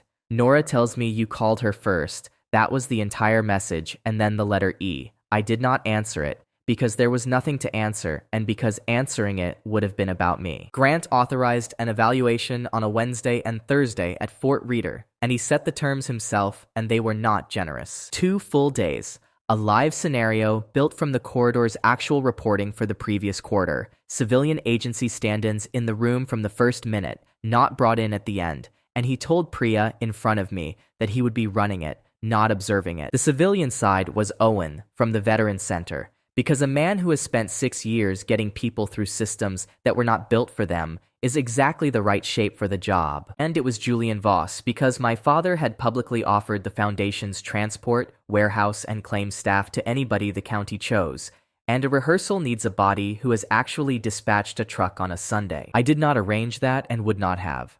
Victor had put Julian in that room himself with an offer he made in a small hall in November, and I have thought about that more than almost anything else that month. Owen destroyed the first 2 hours, and it was the best thing that happened at Fort Reader in either day. Vel briefed the opening picture, and it was clean and full of letters. Owen put his hand up 10 minutes in and said, "Sorry, what's a CCP?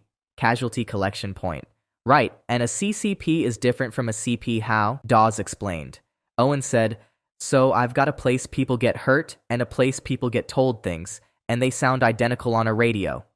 Then he said, "When you say this to a Belgian nurse at 4 in the afternoon, what does she hear?" Grant did not intervene once. He wrote. By lunchtime, the cell had rebuilt the whole opening in plain words, and it was longer, and Vel hated it. And Dawes said quietly, "It's longer because it's the thing we actually mean." And that ended the argument. Owen also got up at one point and physically moved a chair into the middle of the room. And when Priya asked him what he was doing, he said, "That's the nurse. She's been in every one of these plans for 2 days, and she's never had a chair." Julian was good. I have written that sentence about him 4 times now, and I have stopped resenting it. He knew what a warehouse can do on a Sunday. He knew which of the Foundation's trucks had a working liftgate, and he asked twice what would happen to a driver who refused. He also spoke like a man who has read a great deal about frameworks, and Owen translated him roughly 9 times, and by the second afternoon, Julian had started translating himself before Owen could, which got a laugh from Dawes that Julian looked genuinely pleased about. At 2 o'clock on the Thursday, Grant broke it. He put in 3 things at once. The bridge cut, a fuel shortfall at the hospital that moved a delivery forward by 2 days, and a rota collision at the second clinic, which was my own find, written back into a scenario by a man who wanted to know whether it had been learned or memorized. Then he stood up and said, "Major Cross," with me, and took me out of the room and shut the door on it. We stood in a corridor with a floor waxer running at the far end for 55 minutes. Grant did not say one word about my father, my wife, the county, or the review. He asked about the Caravel staging room, and then about my mother, whom he had met twice in 1998. He asked what she would have made of the Foundation as it is now. I said she designed the crest on a kitchen table, and would have wanted to know how many people it fed this year. Grant said 940, which meant he had looked it up, and then said nothing at all for a good 4 minutes. I will not pretend I was calm. I stood in that corridor and did the exercise in my head the entire time and got a different answer than they did on one point. They handled the bridge. They handled the fuel. Dawes rebuilt the schedule around a 2-day pull and lost nothing. And Julian found a way to get a Foundation equivalent truck onto a road it was not supposed to be on, legally, by asking a question nobody had asked in 3 months. They missed the rota. For 31 minutes they missed it. And they missed it in exactly the way the corridor had missed it for 11 weeks. And then Priya put the card down on the table and said, "Absence check. Who signs at Betrayal on a Tuesday?" And the room went quiet and then went fast. 31 minutes. I want that number in here because everyone who has told this story since has left it out. Grant's verdict was delivered standing at 4:40 on the Thursday to 11 people without a preamble. A single officer would have caught the rota in an hour, and I have seen him do it. This cell caught it in 31 minutes with 3 people who had not met 3 weeks ago, and none of them will be on a plane home in April. Then he said the part that was not a compliment. It is not proven. It is credible enough to go to the board as an alternative for final determination, which is a different sentence. And I want nobody in this room telling anybody it means the requirement has changed. He looked at me when he said the last part. Then he said, "Major, the designation stands. Nothing that happened here removes you from that board's paper." I said I understood. I did understand. I had spent 11 days building the argument that I was replaceable, and the only thing it had bought me was the right to be considered alongside it. Priya walked out with 9 pages that had become 16, and did not smile until she was past the doors. Vel shook my hand and said, "That was better than I expected, and I'm still right about 11 months. And I said she was, and she looked pleased about being conceded to. My father's statement came out on the Monday, and the thing I noticed before anything else was that it did not mention me by name a single time. He gave 20 minutes to Dean Walsh about the Eastern Corridor. He talked about the hospital and the generator fuel and a bridge that has been cut twice. He said all of it accurately. Then he said, "I understand there's an idea circulating that this route can be handled by a training exercise.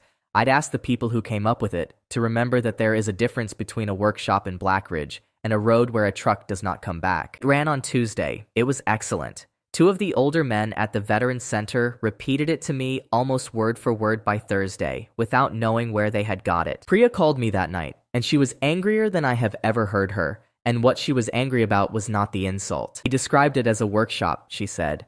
"Sir, General Grant ran it. A serving 2-star ran a 2-day evaluation, and a retired officer went on television and called it a workshop in Blackridge." I said Grant would have heard it by now. "He has," she said, and hung up on me, which she had never done before and has not done since. Julian came to the tool room on the Saturday, not the site office, the laundry building, in a coat that cost more than the compressor, and he stood inside the door for a while, watching Leo Martin teach a man to bleed a line. I asked him what he wanted. "Nothing today." He watched a while longer. "Your father asked me to put the Foundation's name under that statement, in writing, as the organization's operational assessment. I asked whether he had done it." "I was in the room, Daniel," Julian said without turning round. "I moved a truck in that room. I know what it was, and I know what it wasn't." Then he did up his coat and said, "I haven't answered him yet, and I'm not telling you this because we're friends, because we're not." He looked around the laundry building once more. "I'm telling you because I've spent 4 years watching him, and I have never seen him argue against a thing that worked." Miriam Cross wrote to me on Foundation paper, which I had not seen since I was 22, and asked me to attend a meeting at the Whitlock on the 28th regarding the use of my likeness in the anniversary retrospective. I had asked for that meeting 4 times through Ruth in the office and got nothing. Miriam gave it to me in one letter with a room number on it, and I understood that my aunt had decided to do something and had not decided yet what. Whitlock Ballroom in Prep is a strange place. 200 chairs stacked against a wall, a lighting crew on ladders, a man kneeling on the floor with a tape measure, and 16 years of a charity's photographs printed on foam board, leaning in a row like something washed up. I walked that row before anybody arrived. There are 41 images in that retrospective, and I am in 9 of them. 14 years old at a ribbon cutting, 19 in uniform beside my mother, 26 shaking hands with a man whose name I no longer remember. My mother is in 4. She is not named in a single caption. She is described twice as the founder's wife, and in the 2009 spread, where the crest she drew appears at the top of the page, the caption credits it to the Foundation's design partner. There was no design partner in 2009. There was a woman at a kitchen table on Wexford Street with a pencil and a school counselor's salary, and I sat across from her doing algebra while she did it, and she made the wheat too big and then fixed it. Ruth Delaney has run that office for 19 years, and she came and stood next to me while I looked at it. She said, "I've raised that caption twice." I asked what happened. It got carried over from the last one, she said. It gets carried over every time. That's how a thing becomes true. Miriam arrived with Ruth and a folder. Julian was not there. My father was on the far side of the room with the lighting director, doing the thing where he asks a working man about his equipment for 4 minutes. I said what I had come to say. I had withdrawn my likeness release in September. The retrospective uses 9 images of me across 16 panels, and I wanted all 9 down. Miriam did not argue about the law, which I appreciated. She said, 6 of those 9 are the Foundation's history. You standing next to a ribbon in 2005 is not an endorsement, Daniel. It's a fact. I said it was both, and that the distinction had stopped being available to me on the day my father stood in a county building and described my state of mind. At landed. She looked at the foam boards for a moment. Take down the 3 where he's got his hand on you, she said to Ruth. Leave the ones with Laura in them if Daniel agrees, and recaption them. Her name, not her marital status. I agreed to that. It was not a victory. It was my aunt trading me something I actually wanted for something she needed to keep, and both of us knowing it, and it was the most honest transaction I had with a cross that year. Julian had called me the night before. 2 questions, no preamble, and he did not ask me for anything. He asked whether Grant had personally run the evaluation or delegated it. I said Grant ran it and had said so in front of 11 people. Then he asked whether I had a copy of the scenario index, and I said no, and that I would not give him one if I did. And Julian said, correct answer, and hung up. I did not know what that was for until 4 o'clock the next afternoon when he came into that ballroom with an envelope. He did not take his coat off.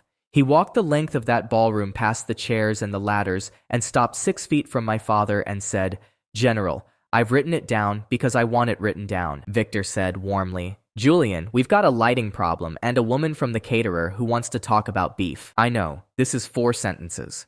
He held the envelope out and did not put it in Victor's hand. You asked me to put the Foundation's operational assessment under your statement about the Eastern Corridor.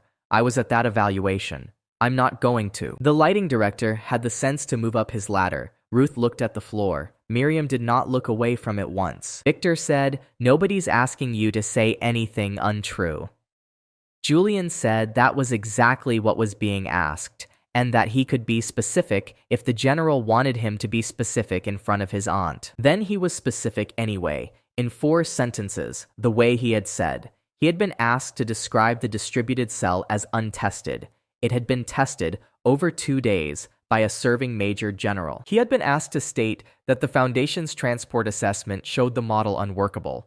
The Foundation had made no such assessment, because he was the assessment, and he had moved a truck in that room. And he had been asked to put his own name on it rather than the chairman's, so that the Foundation would be the source and not the founder. I have thought since about the fact that Julian said all of that in front of me, and that he did it on purpose. He is not a good man in the way Owen is a good man. He is a man who wanted a witness who could not be told to leave. My father took the envelope. He looked at it, and then at Julian, and then he did the thing I have watched him do to majors and to donors, and once to a bishop. You're tired, Victor said kindly. You've carried the employment initiative alone for 9 weeks, and I've asked too much of you. Take December, come back in January, and we'll talk about the chairmanship properly. Julian did not move.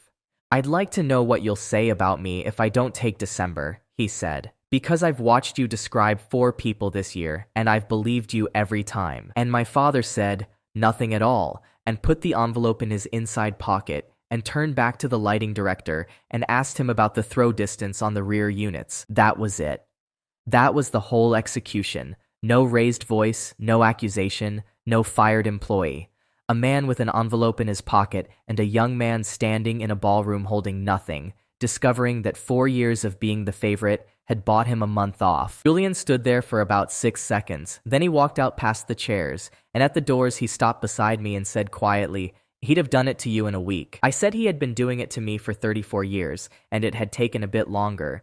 Julian said, yeah, and left. And I have not been in a room with him since without both of us being aware of that conversation. Miriam waited until the ladders were empty. Then she said to my father, from about 15 feet away, Victor, the executive committee will meet on Monday. He said that was unnecessary. It's already called. 3 of us signed it Thursday. She put her folder under her arm. From Monday, any public statement made in the Foundation's name or attributed to its chairman goes to the committee first, in writing, including television. My father turned round for that. You'd put a leash on me, he said, very evenly, over a boy's feelings and a bad month. I'd put a leash on you because you went on Dean Walsh and called a 2-stars evaluation a workshop, and Malcolm Grant has been at 9 of our galas, and he is not coming to this one. Miriam adjusted her scarf. That's not about Daniel. Don't do that. Then she said, and I'm not on his side either, and looked at me while she said it, and I said I knew, and she said good, and went to find the caterer. Grant not coming to that gala is a bigger sentence than it sounds. He has stood on that stage in dress blues 9 times, and the photograph of him doing it has been on the foundation's material since 2016. His office declined by letter, with regrets, citing operational commitments. Miriam had the letter in her folder. She had not shown it to my father, and she showed it to me once from 4 feet away and then put it back, which was not kindness and was not evidence. It was a woman making sure that when the committee met on Monday, there was one other person in Blackridge who knew why. Claire arrived at 4 with the run sheet and the seating boards, and she was extremely good at her job for the best part of an hour while I took photographs off a stand and carried them out to Ruth's car. She fixed a problem nobody else had noticed. The press line was set against the window wall, which meant every photograph taken before 5 would have the sun behind it and every face in shadow. She moved it 11 feet and replotted the whole arrival in about 4 minutes. 2 of the crew thanked her. The lighting director asked whether she had done television. She said she had done 16 anniversaries, which is not the same answer, and which she gave without any bitterness at all. I heard her ask him at the head table. She did it lightly with a pen in her hand, looking at a board. Table 1. I've got you, Miriam, the mayor, and 2 empties. Do you want me on it, or am I working the room? Victor said, Table 1 is bored this year, Claire. Then, warmly, without looking up, I'd rather have you on the press line, honestly. Nobody else can do it, and the whole night turns on the first 20 minutes. She said, sure, and wrote something on the board and moved a card and did not stop working for the rest of the afternoon. But I watched my wife stand at that table for about 4 seconds afterward with a pen in her hand and nothing to write. And I want to be careful here because this is the woman who sat on a counter in my kitchen. What I felt was not satisfaction. I had spent 7 weeks building toward exactly that 4 seconds, and when it arrived, it was just a person in a ballroom finding out where she ranked. She saw me watching. She did not perform anything at all. She said, across 10 feet of parquet, don't. And I did not. And that is the only decent thing that passed between us that day. Owen took it in his usual way when I told him at the tool room on Saturday, with a wrench in his hand and Boone's alternator on the bench. So the golden boy quit before he got fired, he said. That's not a defection, Danny. That's a man moving his car before the tree comes down. Don't send him a card. Caleb, who was there under Clause 1 and had said so twice, pointed out that the tree still comes down and that where the car is parked will matter in about 3 weeks. Grant's office wrote on the Tuesday at 8:04 in the morning, 4 lines and a reference number. The final board would sit on the 3rd of December. I called Nora before I called Owen, before I called Priya, before I had finished reading it twice. She said, 3rd of December. I said yes. She said, right. And then, after a moment, thank you for the 809. And I did not understand that until I looked at my own call log. 3 days before the anniversary. Nobody arranged that. The board sits when the 60 days run out, and the 60 days ran out on the 3rd, and the 6th had been moved by a man who wanted a bigger room. I read that email standing in a laundry building with a compressor running behind me, and understood that whatever I intended to do about my wife and my father, the army was going to answer first. Grant did not wait for the board to read paper. On the 1st of December, he ran the cell live, against the real corridor, for 36 hours, with the actual agencies on the actual line. Its conditions came in an email of 6 lines. The cell would coordinate a fuel and medical resupply into the eastern corridor across a weekend. Major Cross would not be in the building, would not be on any call, and would not be contacted by any participant. He added one sentence at the bottom that I have kept. If this only works when you are reachable, it does not work. I spent that weekend in a laundry building on Delic Road with my phone in Caleb's van, because Caleb offered and because I did not trust myself with it in a pocket. What broke was not military. Nothing on that road broke at all. On the Saturday morning, the Belgian charity that runs 2 of the clinics changed its own authorization rule. 1 signature became 2, effective immediately, decided by a board in another country for reasons that had no connection to anybody's war. That is the kind of thing I could not have solved by being in the room. I could have solved a rota. I cannot make a foreign charities board reverse itself on a Saturday, and neither could Grant, and neither could my father. The cell had that I would not have had 2 months earlier was a nurse with a chair, Owen's chair, the one he dragged into the middle of a hall at Fort Reader and said belongs to the woman nobody has ever put in the plan. Priya had gone and found the actual woman it belonged to, a coordinator named Marieke Aerts, in an office in another country, put on the cell's standing call every week since, for 9 minutes, for no operational reason anybody could have written down. At 6 in the morning on the Saturday, Marieke Aerts called Sergeant First Class Dawes on a personal number to tell him about the rule change 4 hours before the notice reached the command, because she had been on 9 calls with him and she knew he would want to know. They lost a day. The fuel got in and the medical load did not, and it went in on the Monday instead, and the hospital never came off generator. Priya wrote it up as a partial and refused to write it up as anything better. Grant's assessment ran to 2 pages. The part everybody has quoted since is, the model held under a failure the designated officer could not have prevented and did not attend. I made the mistake on the Monday of saying to Priya that the cell had proved the corridor did not need me. Sir, no. She put her pen down on the diner table. The cell proved the corridor doesn't need one man. You're still an officer with an obligation and a file. You're not free. You're just not this. I said that was a distinction without much comfort in it. It's the only one that's true, she said. And if you go into a room in 4 days and say you beat the army, I will personally take it apart in front of whoever's listening. Claire came to Halstead on the 2nd of December at 8 in the evening. She had not called first. She came in this time. She sat on the one chair and I sat on the end of the bed, and she kept her coat on the whole time. I'll say what I came to say, and then you can throw me out, she said. I know what he's going to do on Saturday. And she laid it out in order, the way she lays out a run sheet. The tribute section, moved from the middle of the evening to the top. The words he intends to use about his son's service and his son's health. And the photograph he has had Ruth pull from 2019, which is me in uniform at a hospital opening, and which he intends to put on a screen 12 feet high behind his own head while he says them. And the sentence he has been trying out for a week, which she quoted exactly, and which I will not write down here because he had not said it yet. She said, I can give you all of it, every word of the run sheet. I can also tell a room, myself, that he came to that house, that he encouraged the extension, that he told Malcolm Grant you were unattached. I asked what she wanted. Claire looked at the radiator for a while. I want to be the one who says it, not you, not a document. Me, in my own words, before Saturday, to 2 people I choose. And I want you to agree that whatever you do not put it in a way where I'm the one who started it. That's it. That's the whole ask. You get the truth, and I get the shape of it. I said no. I did not take any time over it, and I think the speed was the part that hurt her, and I have not worked out since whether I could have made it slower without making it a performance. She said, Daniel, that is not a bad deal.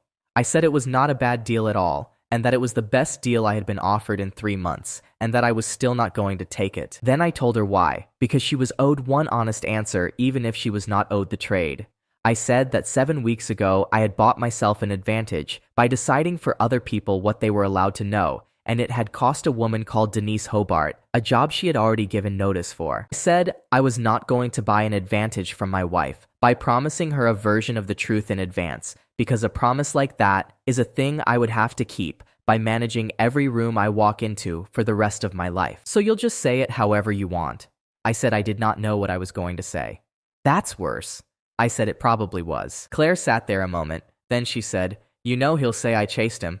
I said I thought that was likely. You could stop that. I said I could not stop it, and that if she wanted it stopped, she would have to be in the room when he said it. She looked at me then with something that was not quite hatred. That's a strategy, Daniel. I said it was not a strategy, that it was just the only true thing available, and that I understood she could not tell the difference anymore, and that I was not sure I could either. She got up. At the door, she said one thing she had not been paid for, and she said it with her back to me. Table 1 has 3 empties now. He's holding them. I did not sleep much. Around 1 in the morning, I got up and sat at the folding table with the panel log and the retrospective dates and Grant's own words in front of me, and I built something. It took an hour. It was good. It had a sequence and a room and 3 people who would each hear a different part of it, and by 2 in the morning, I had a thing that would have taken my father apart in public on Saturday night. I called Caleb at 7. He heard all of it without interrupting, which is not like him, and then he said, Clause 6, tell me what you're going to do with it before I hand you anything. I said I had just told him. You told me a sequence. Tell me what it does. I said it would finish him. Right, Caleb said. Now tell me what it does to Rosa Alvarez, who has to live on that street, and to Ruth Delaney, who has worked there 19 years, and to the 940 people that place fed this year. Then, I'm not saying no. I'm saying you built that thing at 1 in the morning and you waited until 7 to call me, and you waited because you already knew what I was going to ask you. I did not use it. I want to be exact about the reason, because it was not virtue. It was that I could not answer his second question, and a man who cannot answer the second question about his own plan is about 4 hours from being his father. The board sat on the 3rd of December at Fort Reader, and I was 90 minutes away with a broom in my hand, because Marta had told me on the Tuesday that the tool room floor needed doing, and had not said why she picked that day. Grant called me himself at 4:20, which he does not do, and which I understood before he had finished the first sentence. The board has withdrawn the requirement for you specifically, he said. The corridor billet will be filled by the cell under Shah, with Vel and Dawes, effective the 5th of January. Your designation is cancelled. Your obligation and your file are unaffected, and I'd remind you that you have 11 months left. I asked him what the board's reasoning had been, because I wanted to hear it in his words and not read it in a form. 2 things, and neither of them is your family. He said it flatly. 1. The requirement can now be met by a validated team, and a validated team on a route that gets cut is a better answer than 1 officer. That is the whole military argument, and it would have stood on its own. 2. A pause, and I heard him decide to say it. The availability statement in your packet came from a retired officer who is a relative of yours. That same officer then went on regional television and called an evaluation I ran myself a workshop. That creates a decision I would have to defend later, in front of people who would be right to ask. I am not going to defend it, not for him and not against him. Those are the same answer from where I sit. Then he said, For what it's worth, Major, I'd have taken you. That's the part I want you to hear last. I sat in a truck outside a laundry building and did not feel the thing I expected to feel. What I felt was a kind of flat tiredness, and underneath it, very quietly, the fact that on the 5th of January, somebody else's name goes on that route and it will hold. I called Nora at 4:25. She said, Say it. I said the designation was canceled. There was a silence, and then Nora Bell said, Well, thank God, in a voice I had not heard her use, and then, immediately, that doesn't unfreeze anything. Priya texted at 6.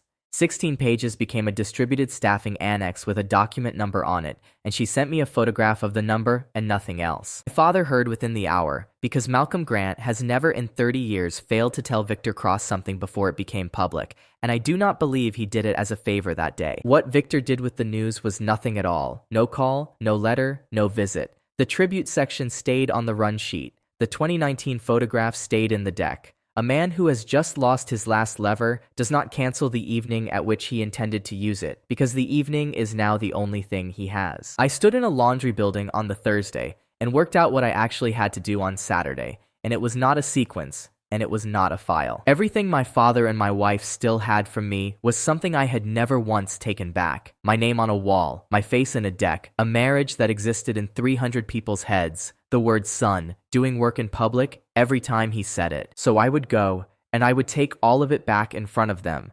And then I would let the 2 of them stand there in a room with nothing of mine left between them, and find out whether they wanted each other at all. Owen offered to come. He offered 3 times, and the 3rd time he was already looking for a jacket that fits over the brace, and I told him no. He said he was not a prop, he was a friend with a car. I said that in that room, nobody would be able to tell the difference, and that if I walked in with 2 veterans behind me, I would be doing the thing my father does, in a nicer shirt. He did not like it. What he said was, then call me at 11 whether it went well or it didn't. And Caleb said he would be awake regardless because he no longer sleeps on nights when I have plans. I drove to the Whitlock alone and parked 4 streets away, which was not strategy. The lot was full by 7. Claire had the press line 11 feet from where she had wanted it, angled off the window wall, and it worked exactly the way she said it would. Every arrival was lit from the side, and nobody's face was in shadow. She was superb that night.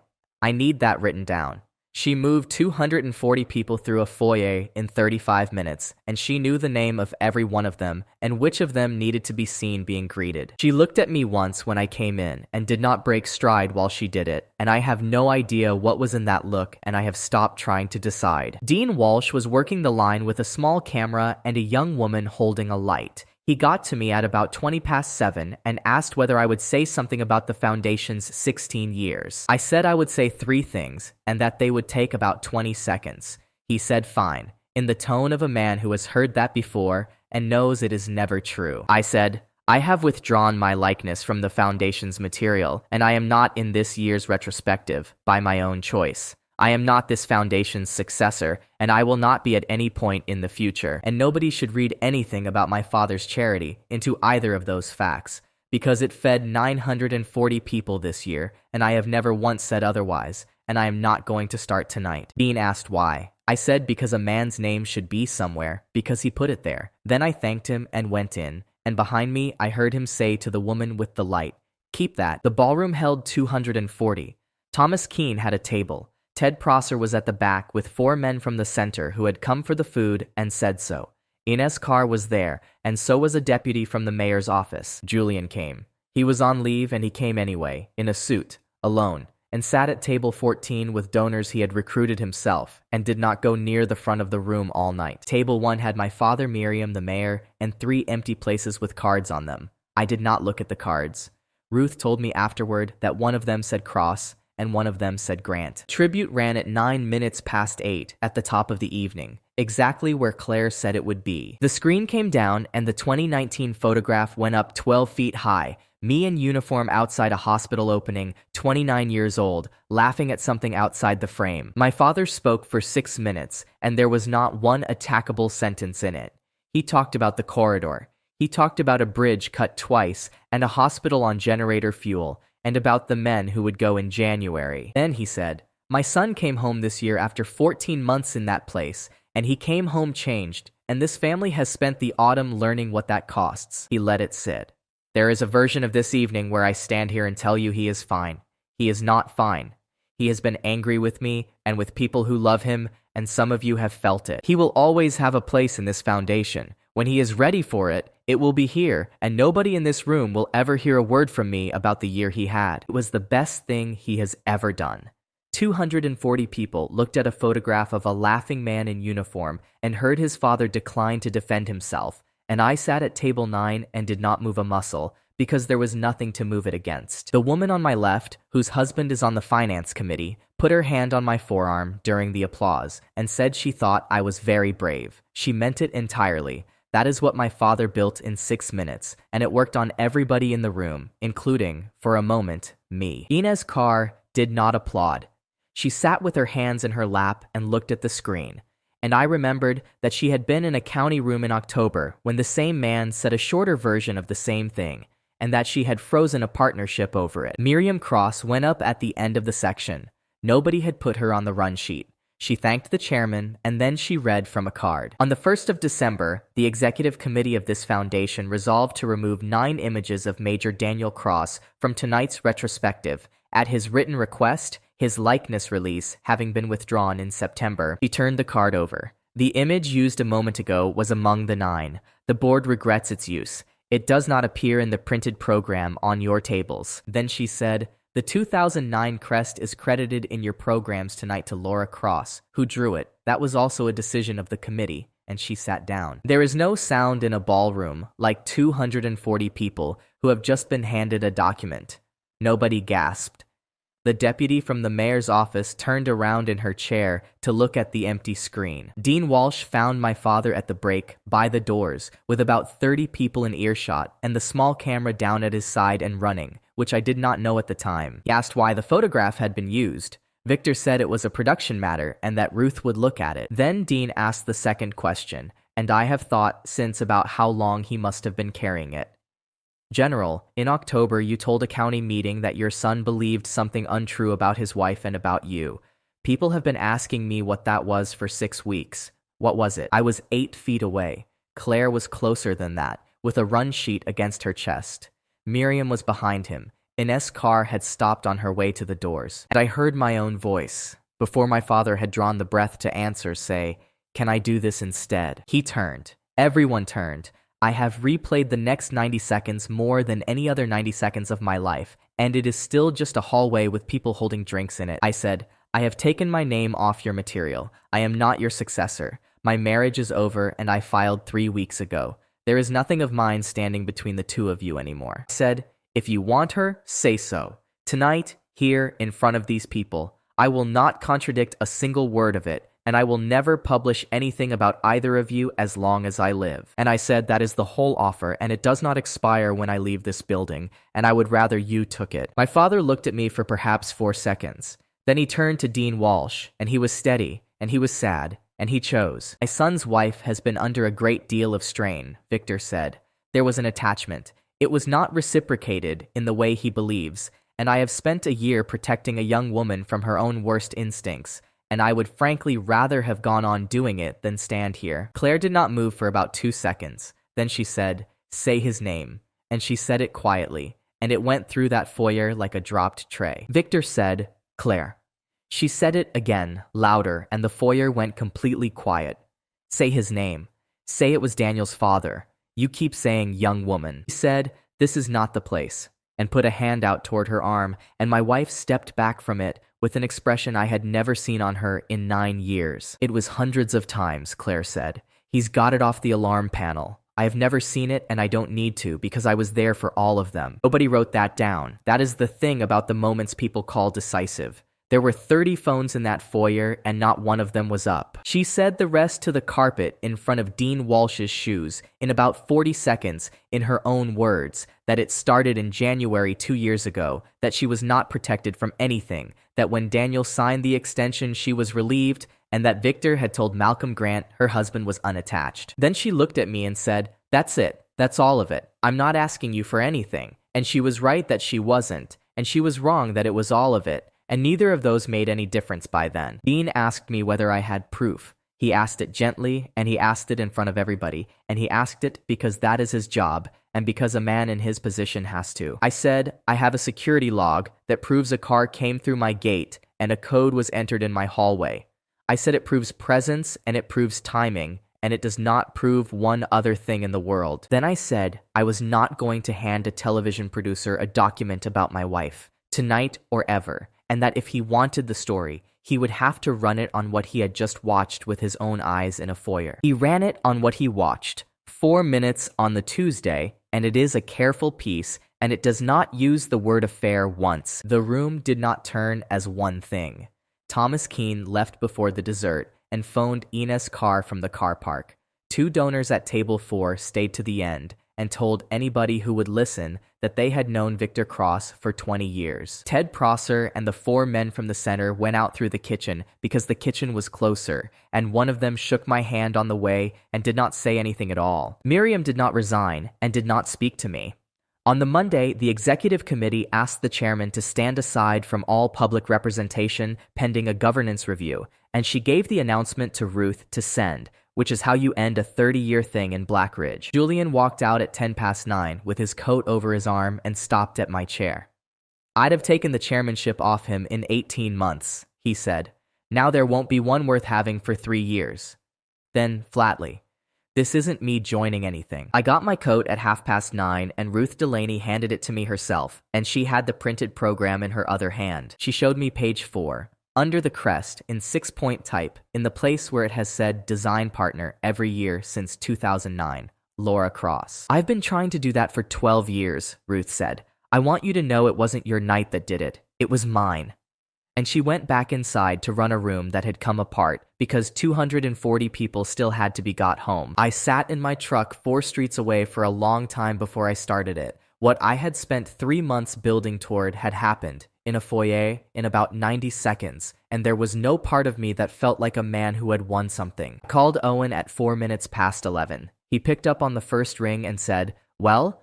And I found I could not answer him for a moment, and Owen Reed waited on that line for 11 seconds without saying a single word, which is the hardest thing he has ever done for me. Then I told him it was over and that my father had chosen the mask, and Owen said, "Yeah, he was always going to." A pause.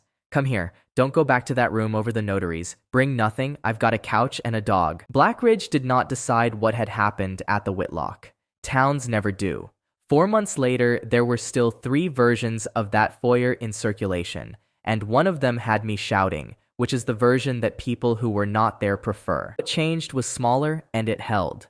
Nobody asks me now whether I am all right. 2 men at the Veteran Center who repeated my father's workshop line back to me in November have never mentioned it since, and I have never brought it up. Ines Carr closed her integrity review on the 10th of January, 41 days into 90, in a letter of 2 pages that used the word disclosed 6 times. The finding was that the undisclosed conflict had been the advisors and not the organizations, that the advisor held no authority at Horizon and had held none since October, and that the county's concern had been answered by events rather than by argument. The partnership came back with conditions: monthly reporting for a year instead of quarterly, a named conflicts register that Nora had already been keeping since November, because Nora keeps everything. Denise Hobart was reoffered the intake job on the 14th. She took 4 days to think about it, which I thought was correct of her, and she started on the 26th.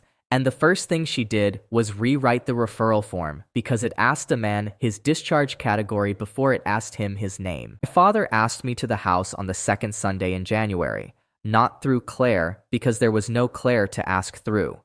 He called me himself and said there was a conversation we needed to have, and then said, "Good things," and I do not think he heard himself say it. The study smelled the same. He had a fire going and 2 glasses out and did not pour either of them. He had lost the chairmanship in December, and the governance review had gone to an outside firm in Hartsdale, and he told me that immediately, without decoration, which was how I knew he had decided to be honest for the first 10 minutes. Then he made the offer. The board would take a cross. Miriam had said so, the outside firm had said an interim with the family name would steady the donors, and there was a version of this where I walked into that building in the spring and the autumn became a hard year a family came through. "You'd be good at it," he said. "You'd be better than Julian, and you'd be better than I was, and I am not saying that to flatter you." I said no. He did not argue. He waited, because Victor has never in his life spent his best material first. And he said, "Your mother drew that crest at a kitchen table. Ruth put her name back on it in December, and I let her, and I could have stopped it." He turned his glass on the table. "Somebody in this family should be in that building when they decide what happens to it." There it is. 40 years of practice in one sentence. He took the thing he had withheld from her for 16 years, handed it back, and made it a debt. I said the foundation would survive without a cross in it, and that if it did not, then it had never been about the 940 people. And I said the thing I had come to say, which took about 15 seconds. "I am not going to speak to the review. I am not going to talk to a reporter about you. I am not going to sue you, and I am not going to write anything down. I am not taking anything else off you, and I never was. I just will not be your son in a building. Anywhere else, if you ever want it, you know where I live." My father looked at the fire for a while and then said, "That's not an offer, Daniel. That's an epitaph." I said it was the only one I had. He said, "Then we're finished." And I said we probably were, and I want to be exact. I do not know whether he meant the conversation or the whole thing, and I did not ask, and I have not been back. Miriam took the interim chair in February and has not spoken to me since the Whitlock except once at a hardware counter in April, where she asked after my health and I asked after the winter program, without either of us pretending it was anything more than 2 people being civil in a queue. She has not become my ally, and she is not going to. She sat on that board while a caption said, "Design partner for 12 years.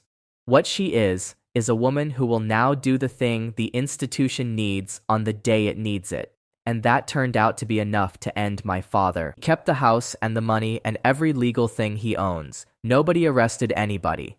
He is on 2 boards in Hartsdale and a golf committee, and he will be comfortable for the rest of his life, and there is not one room in Blackridge where he can walk in and have it mean what it used to mean." Claire asked to meet in February in a coffee place on 4th with too many windows, and she got there first and had already paid for both. She had lost the foundation job in December, not fired. There was a restructure and her post was in it, which is how it is always done. She asked me for 2 things. The first was that I say, if anyone asked, that she had been good at her job. I said yes before she finished the sentence because it is true, and because 16 anniversaries do not stop being real work when the person who did them turns out to be somebody else as well. I wrote it that week, 4 lines, to a hospital foundation in Ridgemont. She got the job in April. She is still there, and I have never been asked about it again. The second thing was that I say publicly that Victor had pursued her. I said no. She asked why, without any heat in it at all, and she was entitled to an answer. I said I did not see it start. I said I saw one afternoon in a kitchen, and I have never been willing to describe what I did not witness, and that if I made an exception for the thing that would help her, I would have to admit that all the other times were a choice as well. Claire sat with that. Then she said, "You'd have said it in October." I said probably. "For a different reason." I said yes. She did not cry, and she did not ask me to come back. And when we stood up, she said, "I'm not going to tell you I'm sorry, because you'd have to do something with it." I said that was probably true. The decree came through on the 9th of April. We have not spoken since the coffee place. Rosa Alvarez tells me she is well, and I have never asked Rosa a single question to prompt it, and Rosa knows that, and does it anyway. Nora Bell offered me a job in February, and it was the least romantic document I have ever been given. 12-month contract, operations lead for the referral pathway, reporting to Nora, salary in the middle of the county band, a conflicts clause with my father's name in it by name, a clause requiring me to notify the operations director of any change to my service obligation within 24 hours, and an appendix, which Nora had written herself, listing the 4 decisions I was not permitted to take alone, all of which I had taken alone at some point in the autumn. Evelyn recused herself from the hiring. She wrote it down, and Nora minuted it, and the recusal is in the file. I found out afterward, and I did not find out from her. Arta made me carry things for 3 weeks before she gave me a radio, and Leo Martin trained me on the staging order like I was new, which I was, and did it the way he does it, once slowly, then standing back with his hands behind him. In March, the county sent us 14 men in 9 days because a unit at Reeder demobilized early, and the pathway did not hold. 2 men slept 2 nights in a motel on Prather because we had rooms and no packages. I had a fix by the Tuesday, and I did not do it. I put it on the whiteboard with my name next to it and asked Marta and Denise and Leo what it cost them. And Denise took it apart in about 4 minutes and rebuilt it around a Thursday delivery instead of a Friday one. It is her plan now. It has her name on the sheet. Nora wrote in the margin of the March report, in pen, "Advisor proposed, staff amended," and then made a photocopy of it and put the photocopy in my file, and did not explain why, and did not have to. The cell went in on the 5th of January.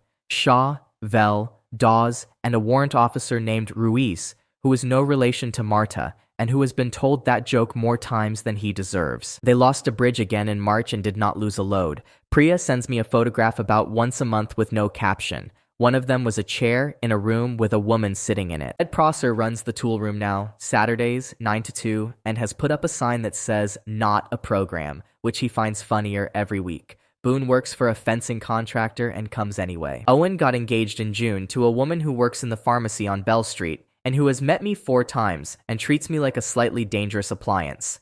Caleb billed me twice this year, and I paid both. Julian Voss took the deputy director job at the Ridgemont Hospital Foundation 9 days before Claire started there, which they both find extremely funny, and I do not. In May, I signed a year's lease on a place on Wexford Street with a yard and a bad boiler. 4 blocks from the house my mother did algebra with me in, which I did not notice until Owen pointed it out. Evelyn came to see it before I signed, because I asked her to, and because she has opinions about boilers. She stood in the yard and said the fence would fail in 2 winters and that I should take the place anyway. Then she said, "Your decree came through in April." I said it had. I know. Nora told me because I asked her, because I wasn't going to ask you. We stood in that yard for a while. Then she said, "I'm going to say this badly. I have been not saying it since roughly the day you cost me $700,000, and I'd like it on the record that I did not say it while you were married, and that Nora hired you and I didn't." I said, "I knew all 3 of those things." "Good," she said. "Then dinner, somewhere with nobody in it we know, and if it's a disaster, you still work there Monday, and I've already told Nora I'm saying this to you because I'm not doing anything in this town that has to stay quiet." It was not a disaster. It was mildly awkward for about 40 minutes, and then it was not. And she disagreed with me about something operational before the food came, and we both noticed, and neither of us pretended it had not happened. That is where it is now. It is 9 months old, and it is slow, and there is no version of it I would put on a screen behind anybody's head. I do not have my father back, and I never will. I have a job with an appendix in it, and 4 people who will tell me I am wrong in front of other people, and 11 months left on an obligation I intend to finish properly. And I have a road in another country with a hospital on it that is running because 3 soldiers and a coordinator in Brussels hold a plan I wrote down and then handed over to people who improved it. Somebody asked me in July, at Owen's engagement thing, whether I was glad I had not gone in and confronted them that first afternoon. I said, I do not know. I have never known. There is a version of the last year where I walked around that corner into my own kitchen and shouted and lost 3 months and got an apology, and I cannot prove it would have been worse. What I can say is that on a Wednesday in August, I stood in a hallway in a house I paid for and decided that whatever came next was going to be mine, and it took me a year and 1 bad afternoon in a county building to find out what that costs. I got up on the Saturday after I moved into Wexford Street and found the hammer, and I put a nail in the wall by the window, and I hung my mother's photograph on it. Then I went to work. What Daniel Cross loses in that hallway is not a wife. It is the arrangement he had lived in since he was 19, in which his name, his uniform, and his sense of duty belonged to everybody except him, and every signature on it was his own. Victor never needed to lie. He only had to build the room and let his son walk into it and be thanked for going. That is why the answer could never be a confession or a recording. A man owned by his own consent gets free only by taking that consent back, one permission at a time, and by learning what he is worth to people allowed to tell him no. 3 things come out of it. Being needed is not the same as being loved. Silence works on the man keeping it long before it works on anybody else. And deciding for other people what they may know is not protection. It is the same habit in a smaller coat.